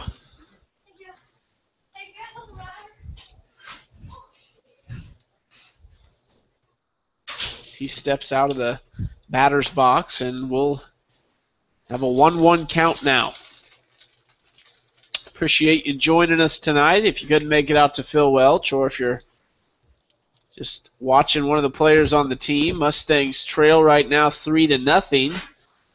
Had a lot of chances, though. Am I right? They've had quite a few. They had 4, actually.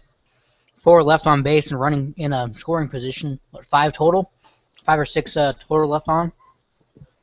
3-1 count now to Arcabazo.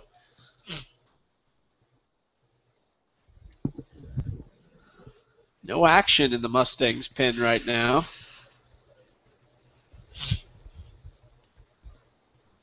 Three 3-1 count. Fastball fouled back and out of play. Now a big pitch here. Full count for Morton. This will be a big time for a strikeout from Morton. Pick up his second K of the day.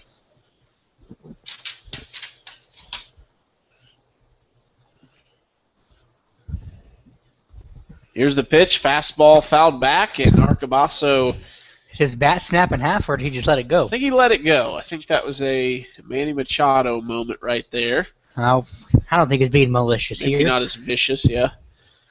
I'm shocked that Machado only got 5 games, considering who was it last year? I can't remember the name, but he got 6 games for throwing at a batter. And in my opinion, a bat is a whole lot worse than a ball. Fastball upstairs for ball 4, and Arcabazo is on first with a walk to lead things off. Buster Olney wrote a pretty good piece about how inconsistent Major League Baseball has been so far with their suspension policies and what players do and what warrants a suspension. It's a pretty good read. Everyone should go check that one out.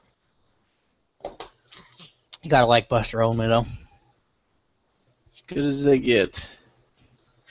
Runner on first now, no outs still, and Morton pitching to Stacks, the first baseman.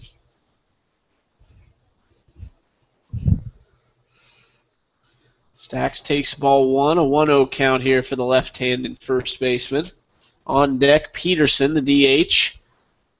Stacks is 2 for 2. Peterson 0 for 2 as Morton checks at the runner at first. 9 hits so far. 9 hits through 5 innings is really impressive, considering how well our pitching staff has done so far in the year. Runner goes. The throw from Anderson is a little wild. Johnson can't handle it, and that's a stolen base for Arcabazo. Is that their 3rd stolen base on Anderson so far, or is it 4th? I believe it is, but I don't know that he's thrown the other 2 times. That's true. Yeah, I think one of them was the guy was on 3rd, and it was, we're going to let you go just so we don't let another run score. Stacks steps back in with a 1-1 count.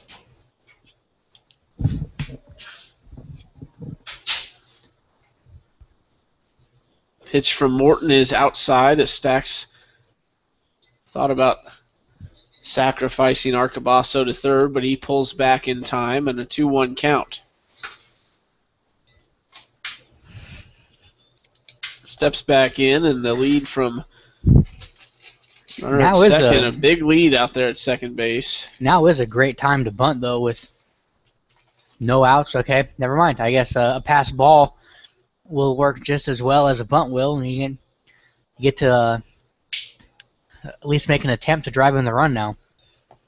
Arcabazo now at 3rd, and a 3-1 count, a big-time hitters count for the 3-hole Stacks, who's already 2 for 2.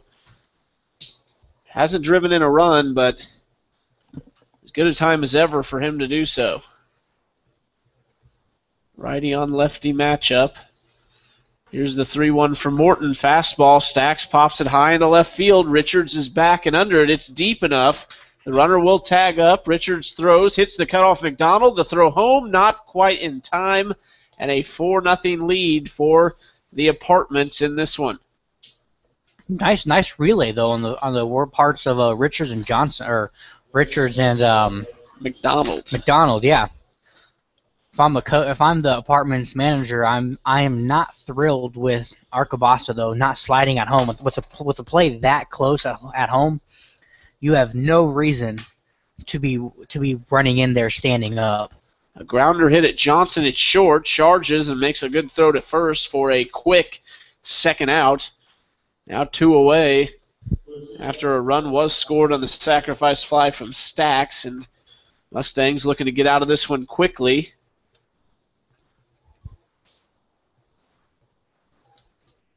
And now we'll see Kochmeyer, the catcher, who's 3 for 3, a run scored and an RBI. We're going to bring in a pinch hitter, though. Number 18. I don't have a roster in front of me. Who's number 18, Chucky? Jake Baker is in now to pinch hit with 2 outs, and there's ball 1 outside. Good eyes there. 1-0 count from Morton. Still no action in the Mustangs pen. This one grounded up the middle, right to Morton. He'll run it to Cassidy at first, and that's out number 3. Mustangs let one more cross, a 4-0 deficit, into the bottom of the 6th.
All right, we're back here at Phil Welch. Up to bat for the Mustangs is going to be 22, Evan McDonald.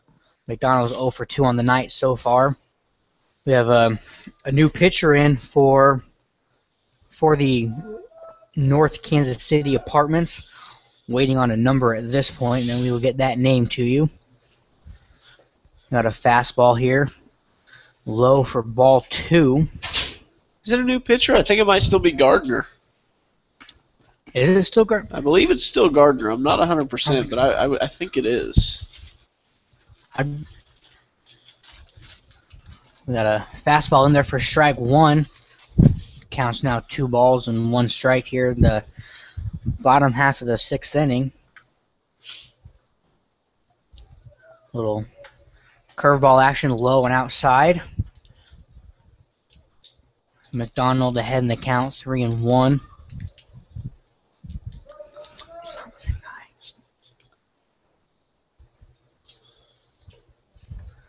Fastball low. McDonald gets the walk. It's our, first leadoff hitter or leadoff base runner so far this Close to tonight? it. I think last inning might have actually been the only time. Did we? I believe it's still Gardner on the mound. Yep, Gardner is still on the mound. Live stats took a little while to update. Abernathy is up to the plate for the Mustangs. He's 1 for 2 tonight. Gardner with the throw over. McDonald didn't have that big of a lead, though. Does McDonald have any stolen bases so far this year? McDonald on the season has 2 stolen bases. So a minor threat. McDonald takes off without a throw. There was a bit of a wild pitch ball got into the dirt. McDonald's could have walked into second pretty easily. Still made the slide just to be on the safe side. Abernathy's now ahead in the count, 1 ball, no strikes. Now, I do think this is our first base runner though in scoring position with no outs. I think that is correct. Good part of the lineup too. Great part. Fastball in there. Abernathy swings and misses, hits his helmet. I think he was expecting, looked like possibly a changeup because he was ahead in that one. See, I was thinking he hit his helmet because he pulled his head, but I think that could be either it too. one because he really wanted to stroke that one. I mean, he put a swing on that could have sent the ball somewhere. Gardner takes a look back. Abernathy calls time.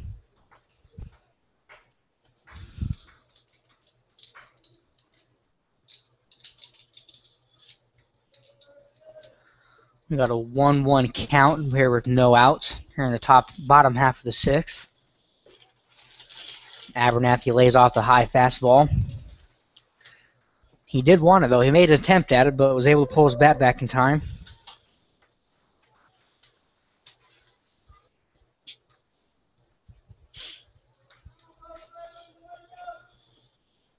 I feel like Gardner's working a little bit slower than what the last 5 apartment pitchers have worked. We've already had 2 time calls. Gardner with a high fastball. Evens the count on a foul ball by Abernathy. We got 2 balls and 2 strikes here. Still no outs. Mustangs trail 4-0 in this one. On deck for the Mustangs is going to be Josh Cassidy. He's 1 for 2. There was definitely a part of the order that we want up. It's this part right now. Abernathy reaches on the curveball. Hits a bloop single out to shallow center field. Advances McDonald to third. We now have runners on the corners with no outs. With Cassidy up to bat. Great shot there by Abernathy. Just threw his hands at it. Really had already stepped on the off speed. That was all upper body. And nice little piece of hitting into center field as he just tossed his hands at it. Got a good barrel on it. First and third, no outs. This is a great opportunity. You got to think he's running pretty quick. He got 1 steal today, so he's got 6 from the season. I would see no reason as to why we would see him at first here after this pitch. Gardner's definitely keeping an eye on him, keeping him close with the throw over. Watching Abernathy on the leadoff, you can tell he wants it. He's itching. Digging in over there at first. He's ready to go. Gardner gives him a look. Fastball's in there.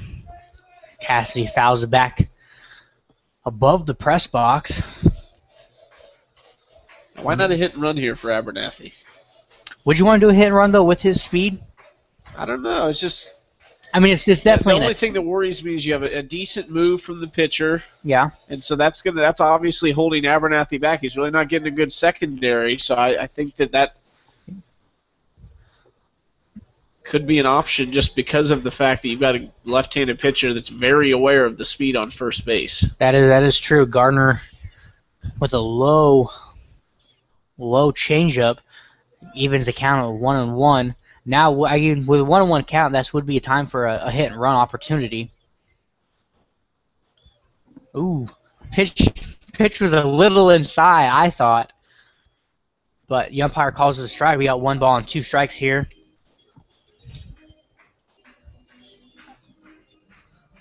I thought Abernathy'd run on that last pitch. I don't know that he's going to go now. It'll probably prove me wrong, but I don't think he's going.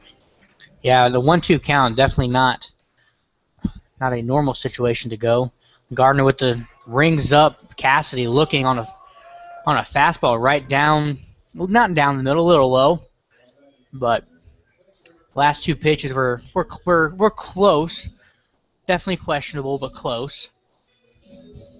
Now I would say with the left-hander Anderson up, I'd say if Abernathy's going to go, it's going to go right here. Yeah.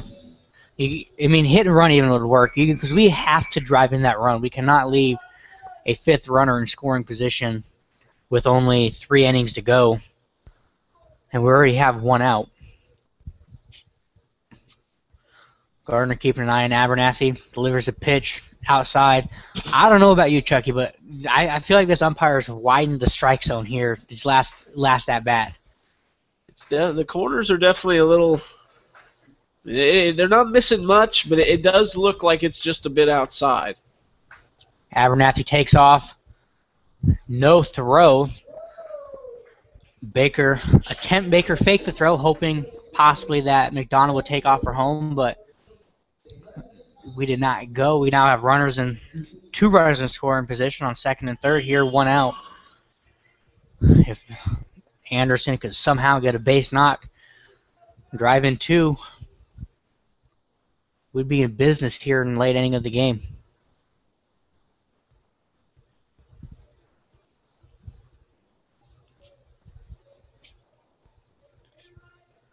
Abernathy takes a pretty good lead. No one's really holding him on.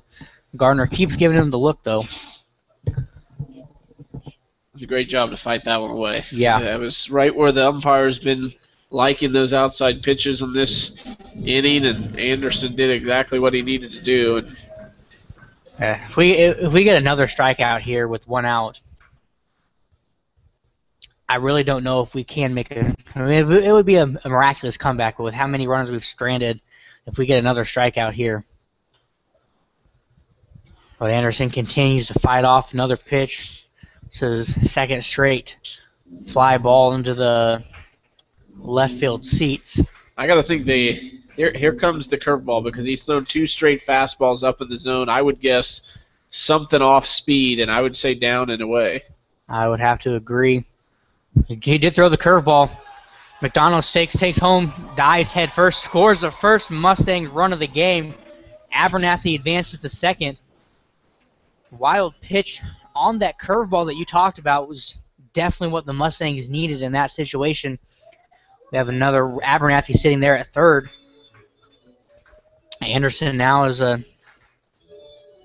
not as much pressure because we did get that 1 run, but with the 2nd run sitting right there, we definitely need to cut this lead in half, and now is the best time to do it. Got to put something in play here somewhere in the middle of this infield. Keep it away from the corners because they're going to come home. Balls outside and low. Evens the count at 2 balls and 2 strikes here. We have 1 out. Abernathy's sitting out there at 3rd. Mustangs just drove in their first run of the game on the wild pitch from Gardner. Matt Johnson's talking to Abernathy. He talked to McDonald. He wants him down the line. Anderson rips one into right. Abernathy tags up. Relay home is just late. Abernathy scores the 2nd run of the ball game. Anderson with the sacrifice fly makes this score 4-2 now here late in the game. We're in the bottom half of the 6th. That was big there. Anderson, That was a great hit, and like you said, they're just kind of finding guys in the outfield. They're hitting it right to people, and Brady Anderson, good to see him make really good contact there. But, hey, it's a sac fly. You cut the lead in half, and who knows, maybe a late two-out rally here from this rally-hungry Mustangs team. And it's definitely much more manageable as Gardner gets the first strike on the fastball. Powers is 1 for 1 with a walk so far tonight. Curveball drops in there for Gardner. Gets ahead in the count. No balls, 2 strikes with 2 outs here. That was a pretty nasty-looking curveball. That was. If I were Powers here, I think you just got to sit back, trust your hands, look for a curveball, and react to a fastball. Gardner gets him on the fastball, swinging, and that will end the inning. We are heading to the top half of the 7th inning. Mustangs trail 4-2.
Due up for the Apartments here in the top half of the 7th inning is going to be the shortstop Locklear. Reed Morton is still in there for the Mustangs. He gets the first strike of the inning.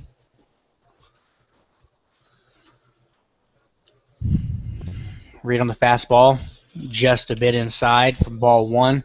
Reed Morton's working through the stretch with no one on base. Normally you see a pitcher go from the windup here, especially in the beginning of an inning. Ball's way inside. Oh, just nicks Locklear.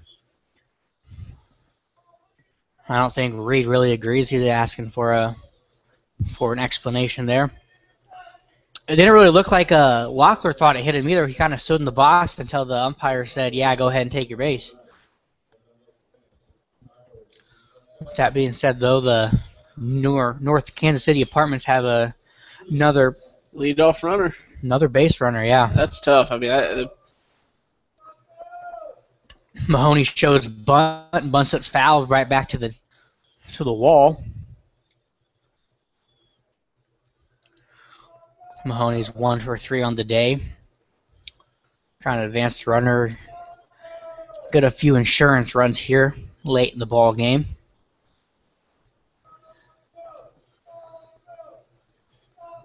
Mahoney shows bunt again.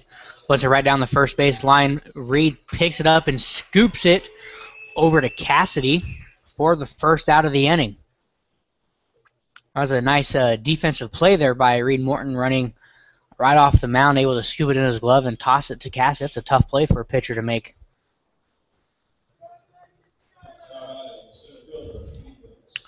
Mahoney does do his job, though, advances Locklear to second. Up next for the North Kansas City Apartments, it's going to be center fielder Smith.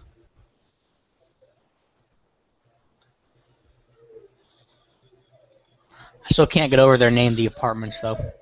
It's Still an odd cracks one. me up. I'm glad we're the Mustangs.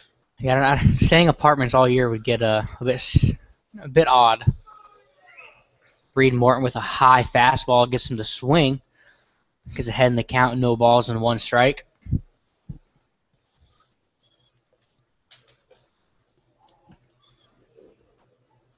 Morton gives Mahoney a look. Smith shows bunt, drops it down. Perfect bunt, able to get safe on the play with no throw. Apartments in business again, runners on the corners. That one you could really tell that Anderson did not know quite where to go. Shortstop hadn't gotten to third in time since McDonald had to charge in on the bunt. Anderson was kind of left in no man's land on that one. A lot of tough situations here for Mustangs pitchers, and it's just kind of one of those games where on offense you can't find the hole, and on defense all they're doing is finding the hole. And they've hit the ball well. Don't take anything away from them, but they've also really just been finding where the Mustangs aren't. That's been the key to their success. Pinch hitting for the Apartments is number 28. We're going to get the name for you here in just a second.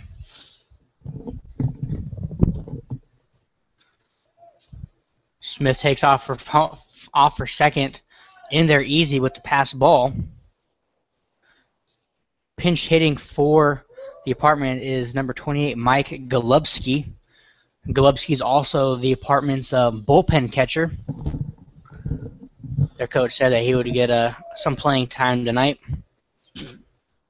Golubski's got the build to hit this ball a long way, and we'll see. He is a big boy. We will see. Reed Morton fastball low and inside. I'll tell you right now, this isn't where you want to be to a guy like that, a 3-0. No. I would guess with a 2-run lead, there's no chance for a double play ball. I guess he's swinging. On a 3-0 count, ball is low. Morton walks the bases loaded. Matt Johnson's coming out to talk to him. I would certainly assume this is where Johnson's going to go ahead and use the bullpen in this situation. We'll see. Burns is dangerous, and that's who's coming to the plate. He's 2 for 4, as 0 for 2 in this past 2 at-bats. And Johnson just went ahead and made the call for the righty. Not a bad day by Reed, though. 2 1/3 innings, 3 hits, 2 runs, 2 walks, and a strikeout. Would have liked a few more strikeouts there, but, only walking 2. Yes, he did give up 2, but not a bad day overall for Morton coming in relief for Gully.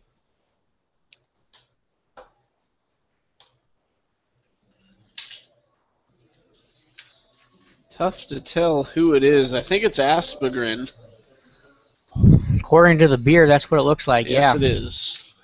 All right, we got the submarine Aspegren. Austin Aspegren, 4 2/3 innings, 5 strikeouts, 3 walks. He's appeared in 5 games and a 0.00 ERA. That's one thing he's done right. We got the submarine. That's such a difficult pitcher to hit against because it's an arm slot that you don't really see that often.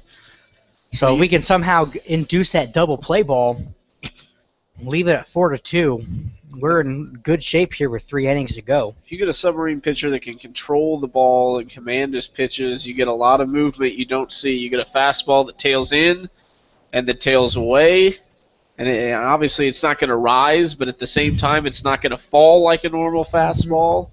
So you get a different path of the ball with a fastball, and on the breaking ball he throws a slider. And when you think of a slider already sliding across the zone, you bring the arm with it, and that can move from the back of the right-hander zone to the middle of the plate. That's the type of movement he's got on his pitch. Now, correct me if I'm wrong. Don't you think it would be a submarine pitcher would be a little bit better on your arm because you're not coming out of the traditional over-the-top motion that's not normal?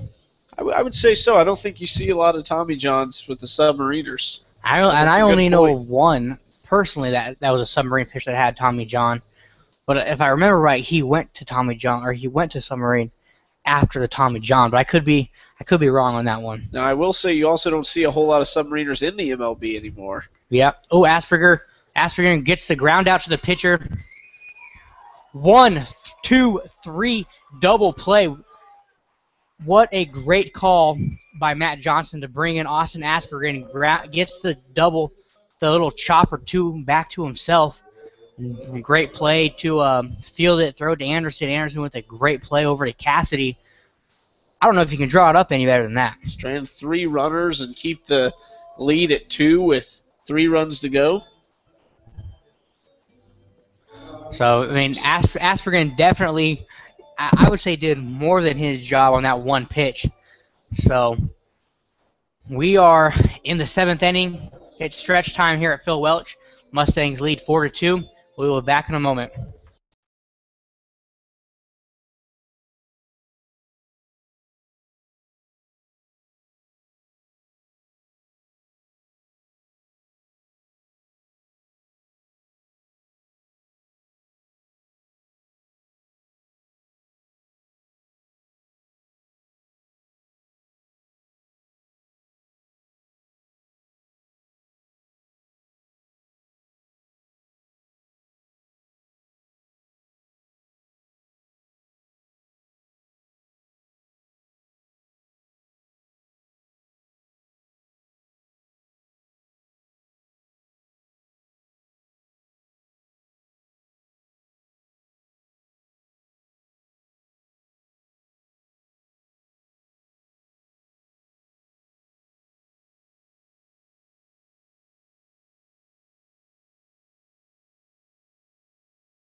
Welcome back, Mustang fans.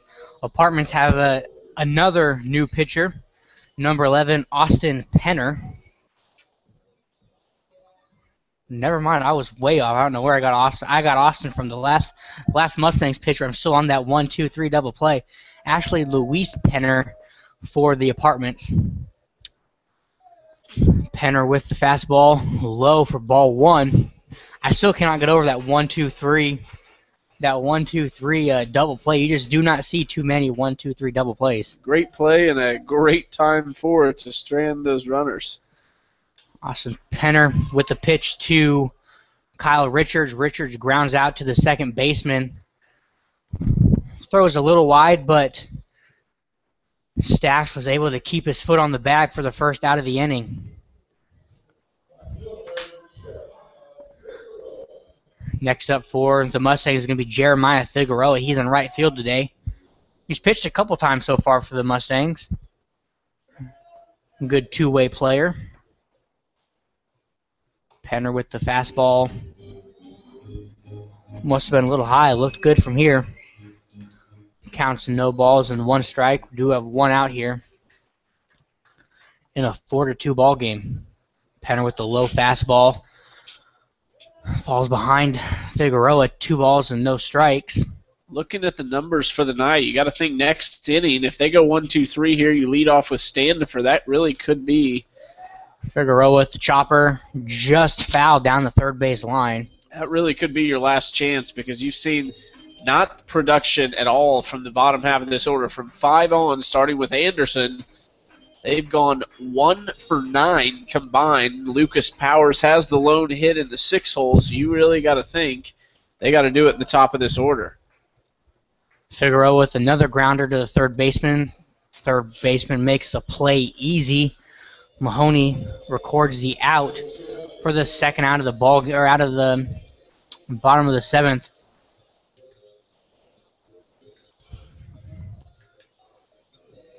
Johnson's been struggling on the year, but I will give him credit. He does have the best walk-up song. You really cannot beat Florida Georgia Line. Johnson is 0 for 2 tonight, looking to change his fortunes here against Penner. Penner with a high curveball. for the first ball. 1 ball, no strikes, and 2 outs here in the bottom half of the 7th.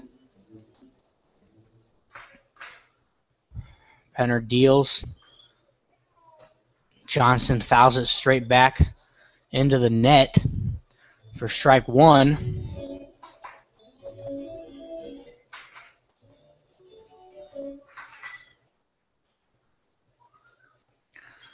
Penner's in the windup. The pitch, curveball, right down the middle for the second strike of the at-bat. Matt Johnson's behind the count now. 1 ball, 2 strikes. There is 2 outs here in the 7th. Matt Johnson's awaiting the pitch. Curveball high. That's 3 straight curveballs from Penner so far. He definitely likes his curveball. I think he's been primarily throwing curveballs. A 4th straight curveball from Penner is high to bring the count full. On deck for the Mustangs is Standifer. Penner with the pitch. Fastball. Johnson pops it up. Communication between the second and right fielders. Second baseman makes the out. That's number 3 on the inning. Mustangs still trail 4-2 as we head into the top half of the 8th inning.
Welcome back, Mustang fans.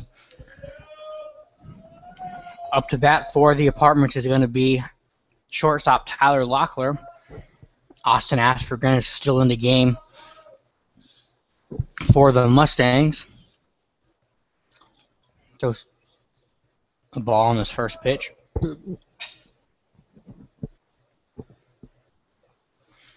Aspergren deals. Gets the grounder to first base. The ball takes a wicked hop on Cassie, but Cassie is able to keep it in front of him and makes the play at first, touching the bag himself for the first out of the inning.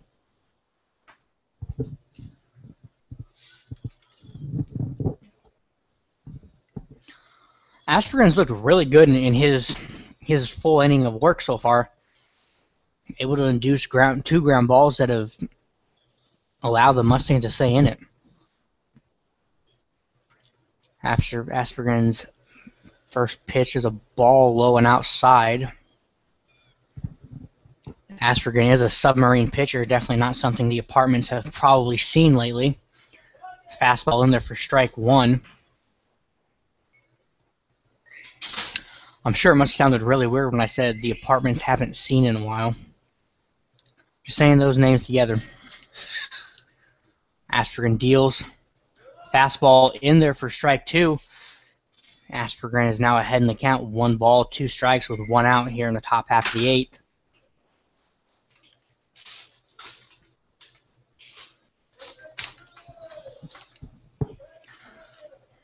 Walker steps in. Mahoney steps in.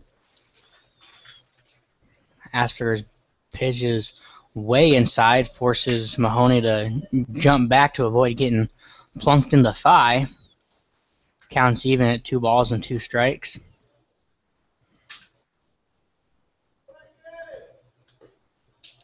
Ball's low and outside. Counts now full. 3 balls, 2 strikes. Aspergren looks ready.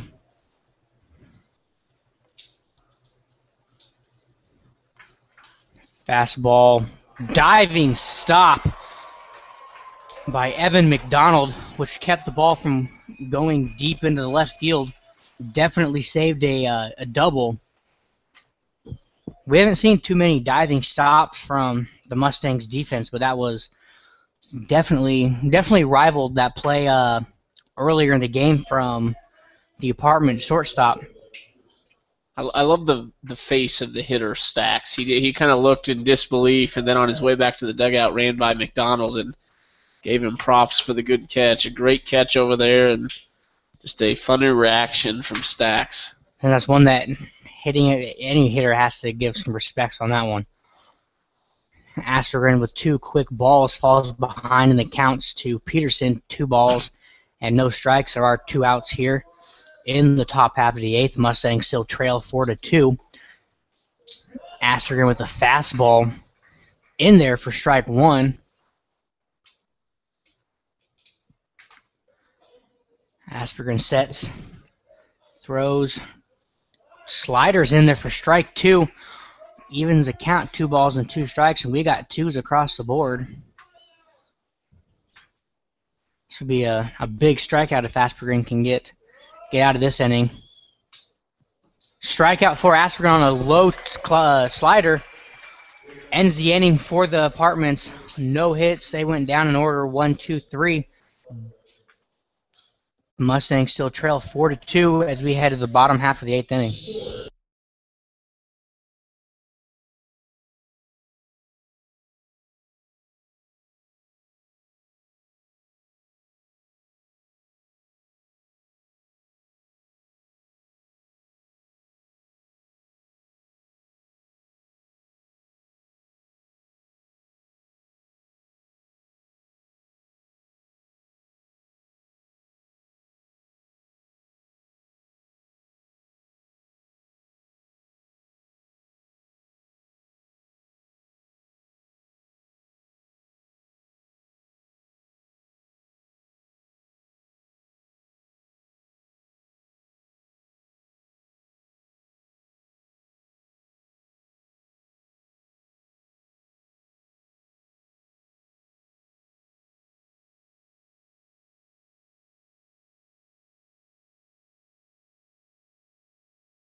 Welcome back, Mustang fans. We have a new pitcher for the North Kansas City Apartments, number 27, Bryce Bentley.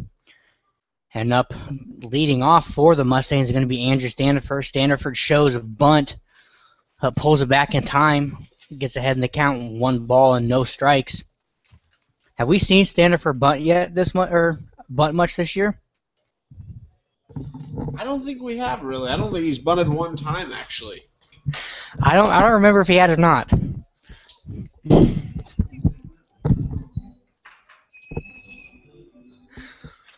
Bentley with an outside fastball.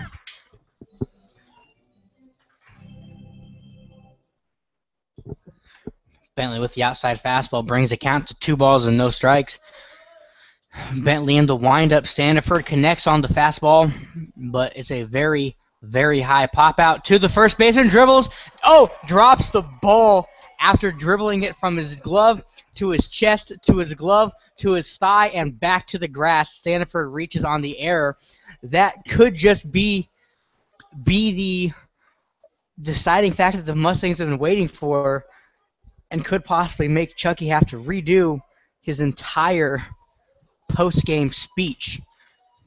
I've predicted a very nice ending to this game, so that's huge right there. I mean, he bobbled that like 6 or 7 times. Well, that's the thing. It just went from his glove to his chest to his glove, back to his thigh. And then I thought he was going to have it. I think they just get in panic mode when that happens. And well, I know I gave up on it after I saw the pop fly. I'd given up on it.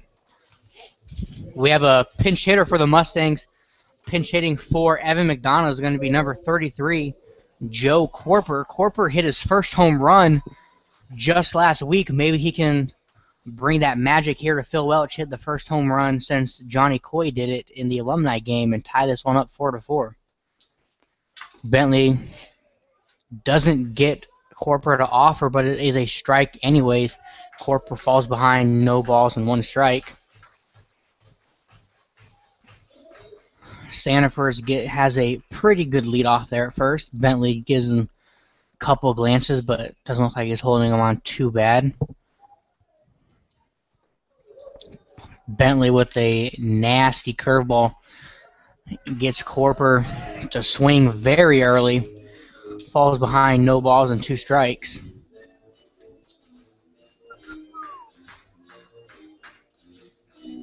Standiford continues to increase his lead over there at first. Every pitch so far. You have to wonder if he's going to make an attempt to take first. Doesn't go there. Corper reaches out. Scoots it right between the first and second baseman into the right field for his first pinch hit single of the year. Mustangs in business now. We have runners on first and second with no outs. Up next is the hot hitting Ryan Abernathy. He's 2 for 3 so far with a run scored. That was a very nice hit, just reaching out. The ball was definitely going to be way outside, but Corper was able to muster enough strength to push that just between the second base and first base right into the hole. Almost like an Ichiro Suzuki type. Find the open hole and get on. We see Abernathy try bunt for a base hit here. I hope not. Third baseman stays back. Maybe he tries to lay one down. I wouldn't think so, but Johnson did talk to him for a second. He's got the speed. The third baseman is back about even with third base, and never know. I don't know. With your leading hitter, though, I just don't think I would be I'd be less surprised to see like a hit and run here rather than a bunt, just to get both runners in the scoring position. But the apartment are expecting bunt, and Abernathy does show bunt. That was a very nice call by Chucky. Now 1 out, I don't see it. 2 outs. You got your 4-hole Cassidy up. He's 1 for 3. I could see it. Now they're going to talk about it. They're bringing the entire infield into the pitcher's mound. But the Mustangs are doing the same thing. You can tell both teams are trying to get the competitive advantage here late in the bottom half of the 8th. We still have no outs. The count is 1 ball, no strikes to Abernathy. We do have runners on first and second after Corper was able to push a little single in the right field. Apartments are not going to make a pitching change. They're going to leave it to Bentley. Bentley's given up 1 hit. The Mustangs did get the benefit of a pop-out error to start the inning, but we're going to take base runners any way we can get them. Apartments are still expecting bunt. Abernathy does show, pulls back. Ball is low. Abernathy is now ahead in the count, 2 balls and no strikes. I would definitely hate to be the third baseman and have Abernathy pull back and just let one go. That would be a scary sight, to say the least. Well, 2-0, I could see it happening. But they definitely seem like the department think they're going to. And we have a balk. Umpires call balk. Mustangs runners advance. Corpor's on second. Standiford's on third. I would assume that would definitely take out any bunt or any expectation of a bunt now with 2-0. Runners already in scoring position. Hitters count, and your hottest hitter at the plate. I'd say it's a good situation for the Mustangs. Can't strand them now. That's not an option. Not an option. We need anything. Even a sac fly right now would really help.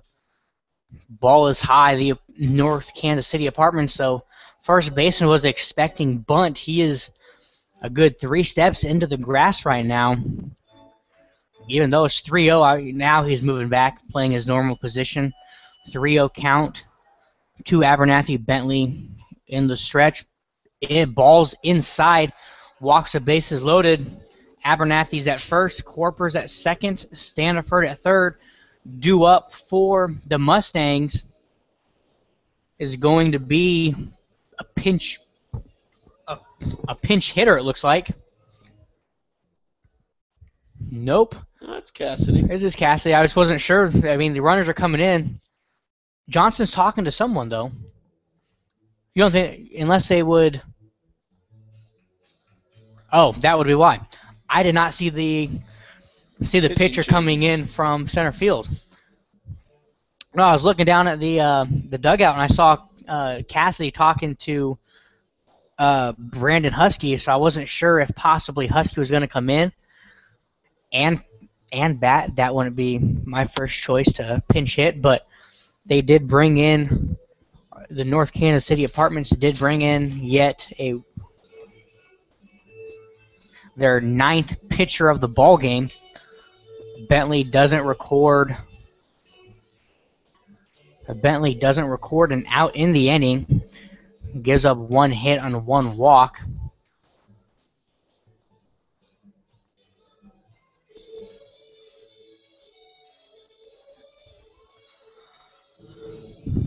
Into pitch for the North Kansas City Apartments, number 26,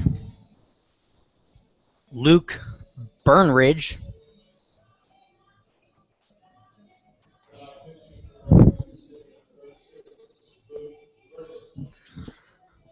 Let me correct my pronunciation on that one. That's going to be Luke Burnridge. I left out the N on that one.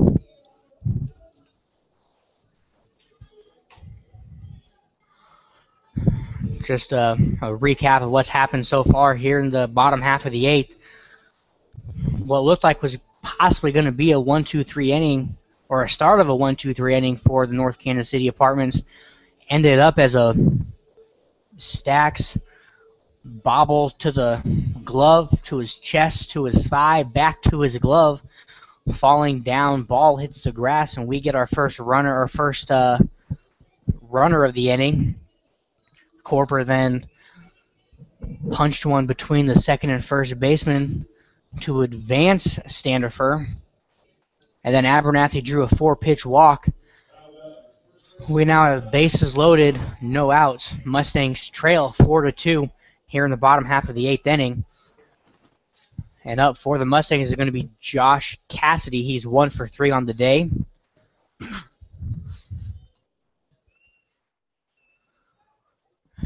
And this is the last possible attempt, or last possible thing that could go wrong would be to strand 3 runners with no outs.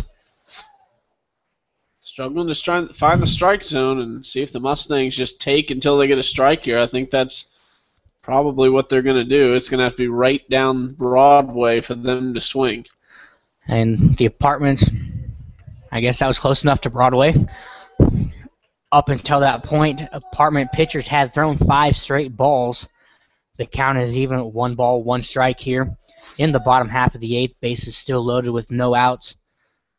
That's a huge pitch for Burnridge because that's, that first strike is always tough, and to be able to get that is big for his confidence. A low fastball gets Cassidy swinging. Cassidy falls behind the count, 1 ball, 2 strikes. I'm not sure what the first baseman is expecting playing so close. I still wouldn't expect the first baseman to go home. I would assume they would still give up a run for an out at this point, but he's almost playing in bunt territory. But at this point, it doesn't matter as Burnridge gets Cassidy swing on a low fastball for the first out of the inning. I guess the corners and the pitcher are all coming home right now. Even with the double play ball in effect, I would still. I think they want to save that run. They know what the Mustangs offense can do, and that strikeout was absolutely the worst thing that could possibly happen. Definitely. Now the first baseman is playing back more so, a little in, but mostly further back than what he was. First pitch to Brady Anderson was low and outside for ball 1. Still have bases loaded here, no outs.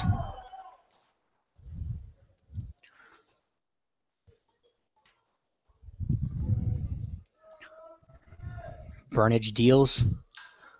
Anderson rips one to right field, stays fair. And the score is going to be Standiford, Corper, and now Abernathy. 2-3 RBI double for Brady Anderson as he risks one down the right field line. Mustangs take a 5-4 lead here in the bottom half of the 8th inning. Tell you what, Anderson, that's his 4th RBI of the night. His 2, 3, and 4 all coming on one, and that's the second time he's ripped one down the line. That is good to see from him. And that was put in the only spot that the right fielder would not be able to go get it. That was ripped right down the right field line. At this point, he is now 2 for 3, 4 RBIs. So that is a great night for Brady Anderson. Up next is going to be Lucas Powers for the Mustangs. Mustangs lead at 5-4 here in the bottom half of the 8th. That's their first lead of the game. Had been trailing for the majority of, actually all 8 innings up to that. Burnridge deals, balls low and inside for ball 2. Counts 2 balls, no strikes, 1 out here in the bottom half of the 8th.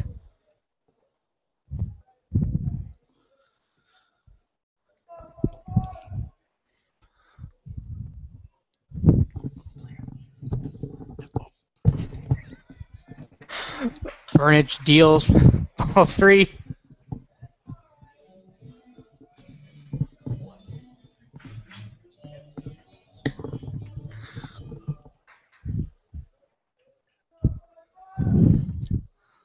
Burnridge sets, looks back at Anderson at second. Ball's low and in the dirt for ball 4. Lucas Power draws the walk.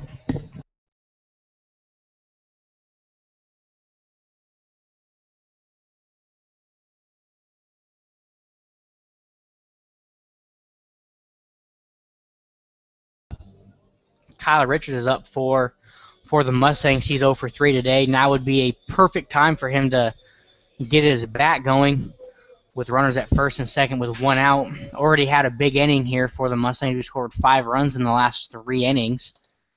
After being shut out for the first 5 and only having 3 hits, we've already gotten 2 in this inning.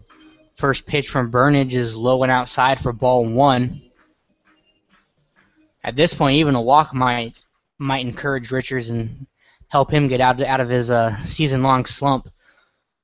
Only has 1 hit so far this season. Burnridge deals. Kyle Richards laces it to center field. It drops in there. Matt Johnson sending Brady Anderson home. Brady Anderson scores on the single from Kyle Richards. And that might just be what Kyle Richards needed to get out of his funk. That's his first RBI of the season. and the 6th run for the St. Joseph Mustangs here in tonight's game against the North Kansas City Apartments. That's the 4th run of the inning for the Mustangs. Getting some insurance runs for that bullpen.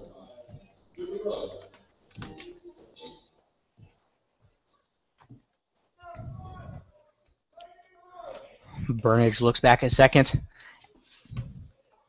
Powers is off. Gets in there under the throw for the stolen base. We have a double steal as Richards takes second. We have runners in scoring position once again with still only 1 out. Jeremiah Figueroa is up to bat, and the ball was a little low and inside for ball 1. You can add 2 more steals to the Mustangs total, bringing the total up to 35 on the year. Infield in, making sure there's with no double play ball, they're gonna make sure they get the out at first and keep this ball game within a reasonable run differential. And we certainly came back from two runs down. Nothing saying that the Apartments couldn't do it in the top half of the 9th. Burnage is set, deals. Figueroa lines one up the middle under the shortstop's glove. Powers in to score. And Richards comes in standing up from second. The Mustangs' bats have definitely come alive. That's Figueroa driving in 2 more runs for the Mustangs. The Mustangs' lead is now up to 4. They lead 8-4 here in the 8th inning. Matt Johnson's coming up. He's 0 for 3 today. Matt Johnson is the last Mustang needed to get a hit so that everybody on the team gets a hit tonight. With Figueroa just with that 2 RBI single. Mustangs had 3 hits coming into the 6th inning. They are now all the way up to 9 so far tonight. What looked like could have possibly been a lackluster night at the plate has turned into something special here at the 6th run, 8th inning. Burnage's fastball is low and outside for strike 1. It's the first time he's been able to get ahead in the count in the last couple batters. Burnage sets, takes a look over at Figueroa, throws, curveball, stays up, but Johnson does not offer. Counts even, 1 ball, 1 strike. There is 1 out here in the bottom half of the 8th inning. Mustangs lead it 8-4 now after trailing for 8 innings. Burnage's fastball is low and in the dirt for ball 2. Falls behind another batter here at Phil Welch Stadium. Burnage is in the stretch. Keeps an eye on Figueroa, making sure he stays at home. Fastball low and outside for ball 3. Burnage is really struggling so far here in the 8th inning. He's given up 3 hits on 3 runs, 1 walk, and still is yet to record an out. And the count is 3 balls and 1 strike. Burnage deals. Johnson offers on the high fastball. Ball is hit to the right field bleachers. Brings the count full. 3 balls and 2 strikes here on Matt Johnson. That is Matt Johnson, the shortstop, not Matt Johnson, the head coach. Burnage sets, deals. Johnson just under it, fouls the ball back to the net. Stays alive. Count is still 3 balls and 2 strikes here in the 8th inning. Mustangs lead 8-4. Matt Johnson is the lonely Mustang without a hit. Johnson gets it, hits a dribbler to the shortstop, not in time. Johnson does not beat the throw in time as Locklear throws him out for the 2nd out of the inning. Johnson, however, does advance Figueroa into scoring position here in the 8th inning. There is 2 outs. Up to bat is Andrew Standifer. This will be his 2nd at bat of the inning. We've now officially batted through the lineup here in the 8th inning. We've driven in 6 runs.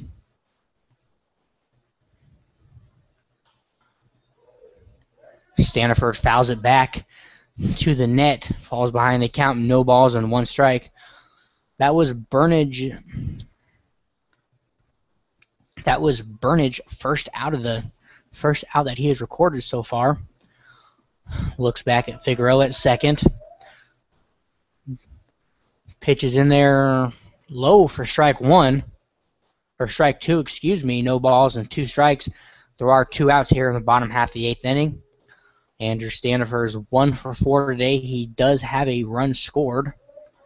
That was the first run of the 8th inning. Of the 6th run, 8th, excuse me.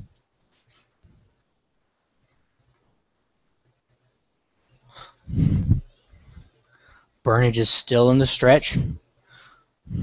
Comes set. Takes a look back at Figueroa. Ball is lower in the dirt for ball 2. For ball 1. I'm ahead in this one. 1 ball, 2 strikes, 2 outs here in the 8th inning. To Andrew Standifer. And Standifer is the DH. He's been DHing quite a bit this season. Burnage deals. Standifer stays alive. Fouls it back to the net.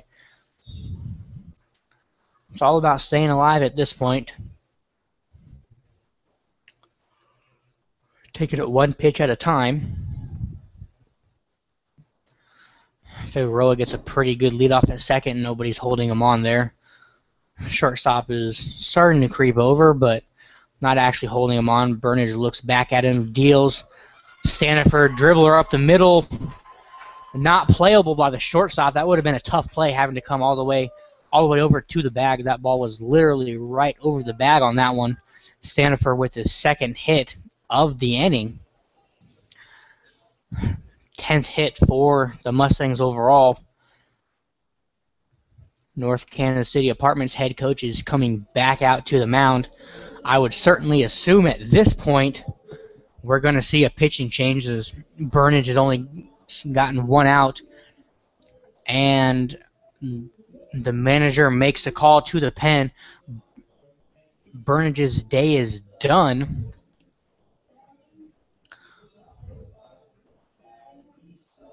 Luke Burnage ended his night with giving up 3 hits on 3 runs and 1 walk. Him and Bentley weren't quite able to shut the door on the Mustangs. After most of the game, it had looked like the Mustangs bats just were not going to show up, but they have shown up in a hurry here in the 8th inning, scoring 6 runs for the Mustangs. Mustangs now lead it 8-4.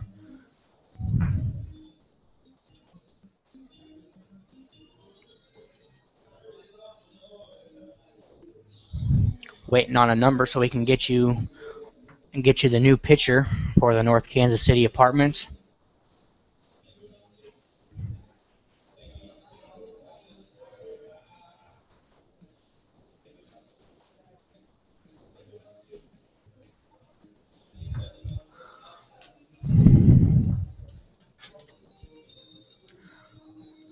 Pitching for the North Kansas City Apartments is going to be number 28, Mike Globisky.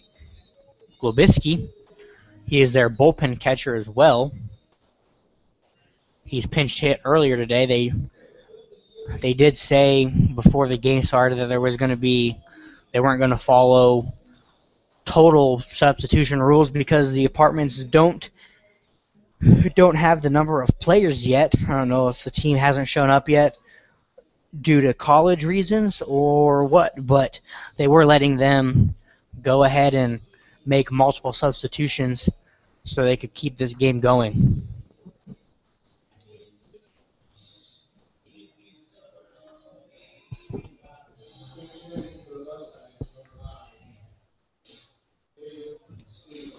Pinch hitting for the Mustangs is going to be newcomer Hayden Steele.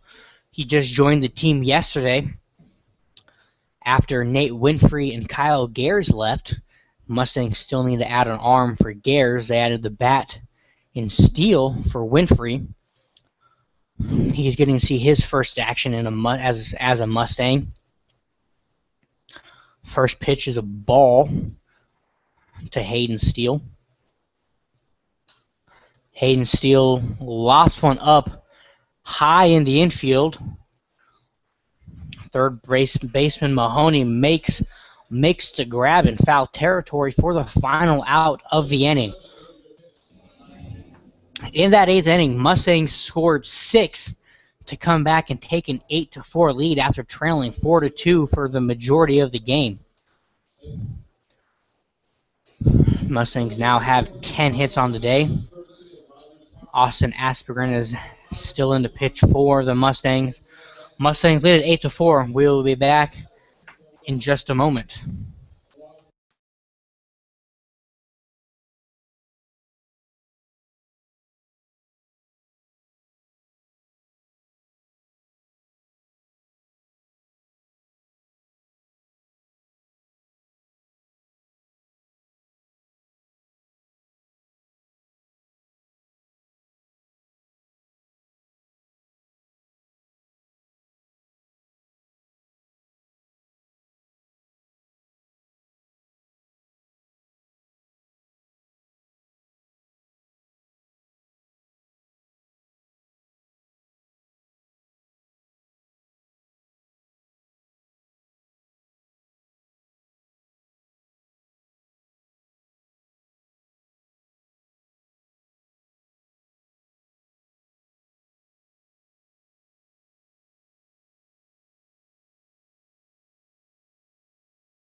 Welcome back, Mustang fans.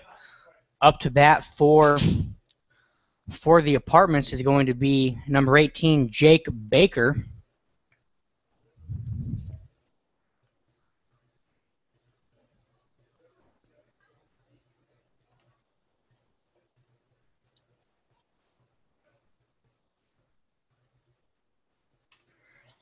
Aspergen deals for a second strike of the game, or the second strike of the inning, excuse me.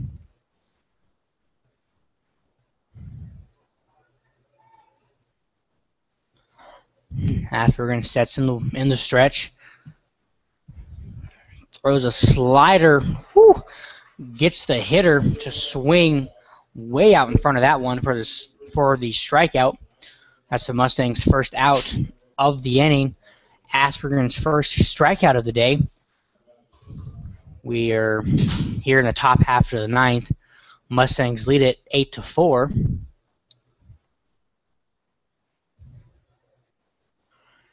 Aspergen so far 1 2/3 innings, 1K, no runs. And really, if it wasn't for his 1-2-3 double play, starting off that double play, this game could be a whole lot different for the Mustangs. I mean, Apartment had bases loaded, 1 out, and that ball, they don't get that double play. Apartment are probably scoring 2, and probably up 8-6 right now, and that's saying that we have enough momentum to get those 6 runs in the bottom half of the 8th inning. Aspergen is losing the count battle right now to Locklear. 3 balls, 1 strike. He did just throw in his first strike. Ball's way outside for ball 4. Aspergen walks his first hitter or first batter of the game. He has a little insurance. 4 runs is a decent amount of insurance for a pitcher. Third baseman Mahoney is in the bat.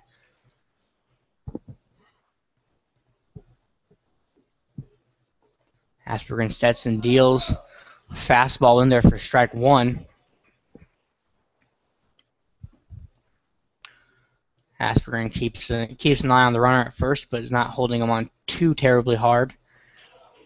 Slider low and outside gets Locklear to chase on that one for the second strike of the at-bat. Count is no balls and 2 strikes. There is 1 out here in the top half of the 9th. Slider again gets Mahoney swinging for the strikeout. Second out of the inning and second K of the inning for Austin Aspergren. Aspergren setting himself up for the win, actually. Excuse me, I was going to say the 2-out save, but due to all that run support in the last inning, Aspergren's going for the win, which would be his first of the year to add on to a 0.00 ERA.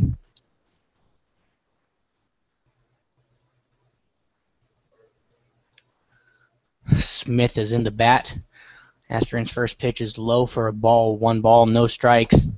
Second one in there for strike 1, 1 ball, 1 strike. There is 2 outs here in the top half of the 9th. Mustangs still lead it 8-4. Aspergren sets, deals, ball is low. Smith has to jump out of the way of that one in order to avoid getting plunked in the shins. Count runs to 2 balls and 1 strike. Baker's on first after the walk.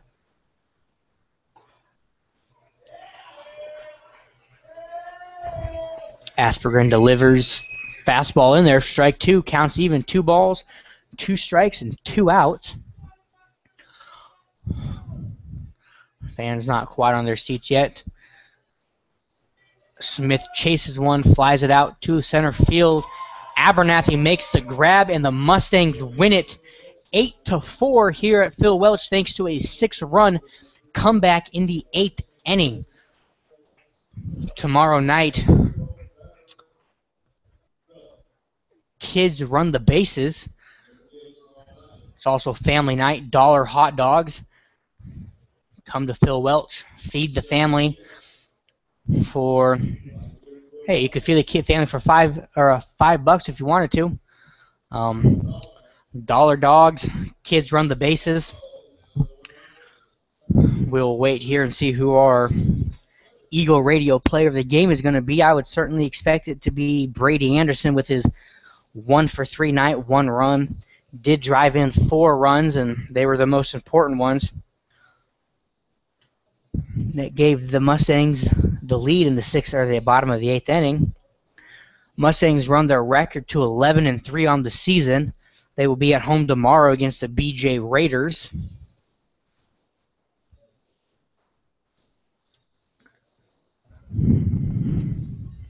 This was the first real comeback win for the Mustangs. Gonna prove to them that they can come back when losing and don't just have to rely solely on getting runs early and pitching.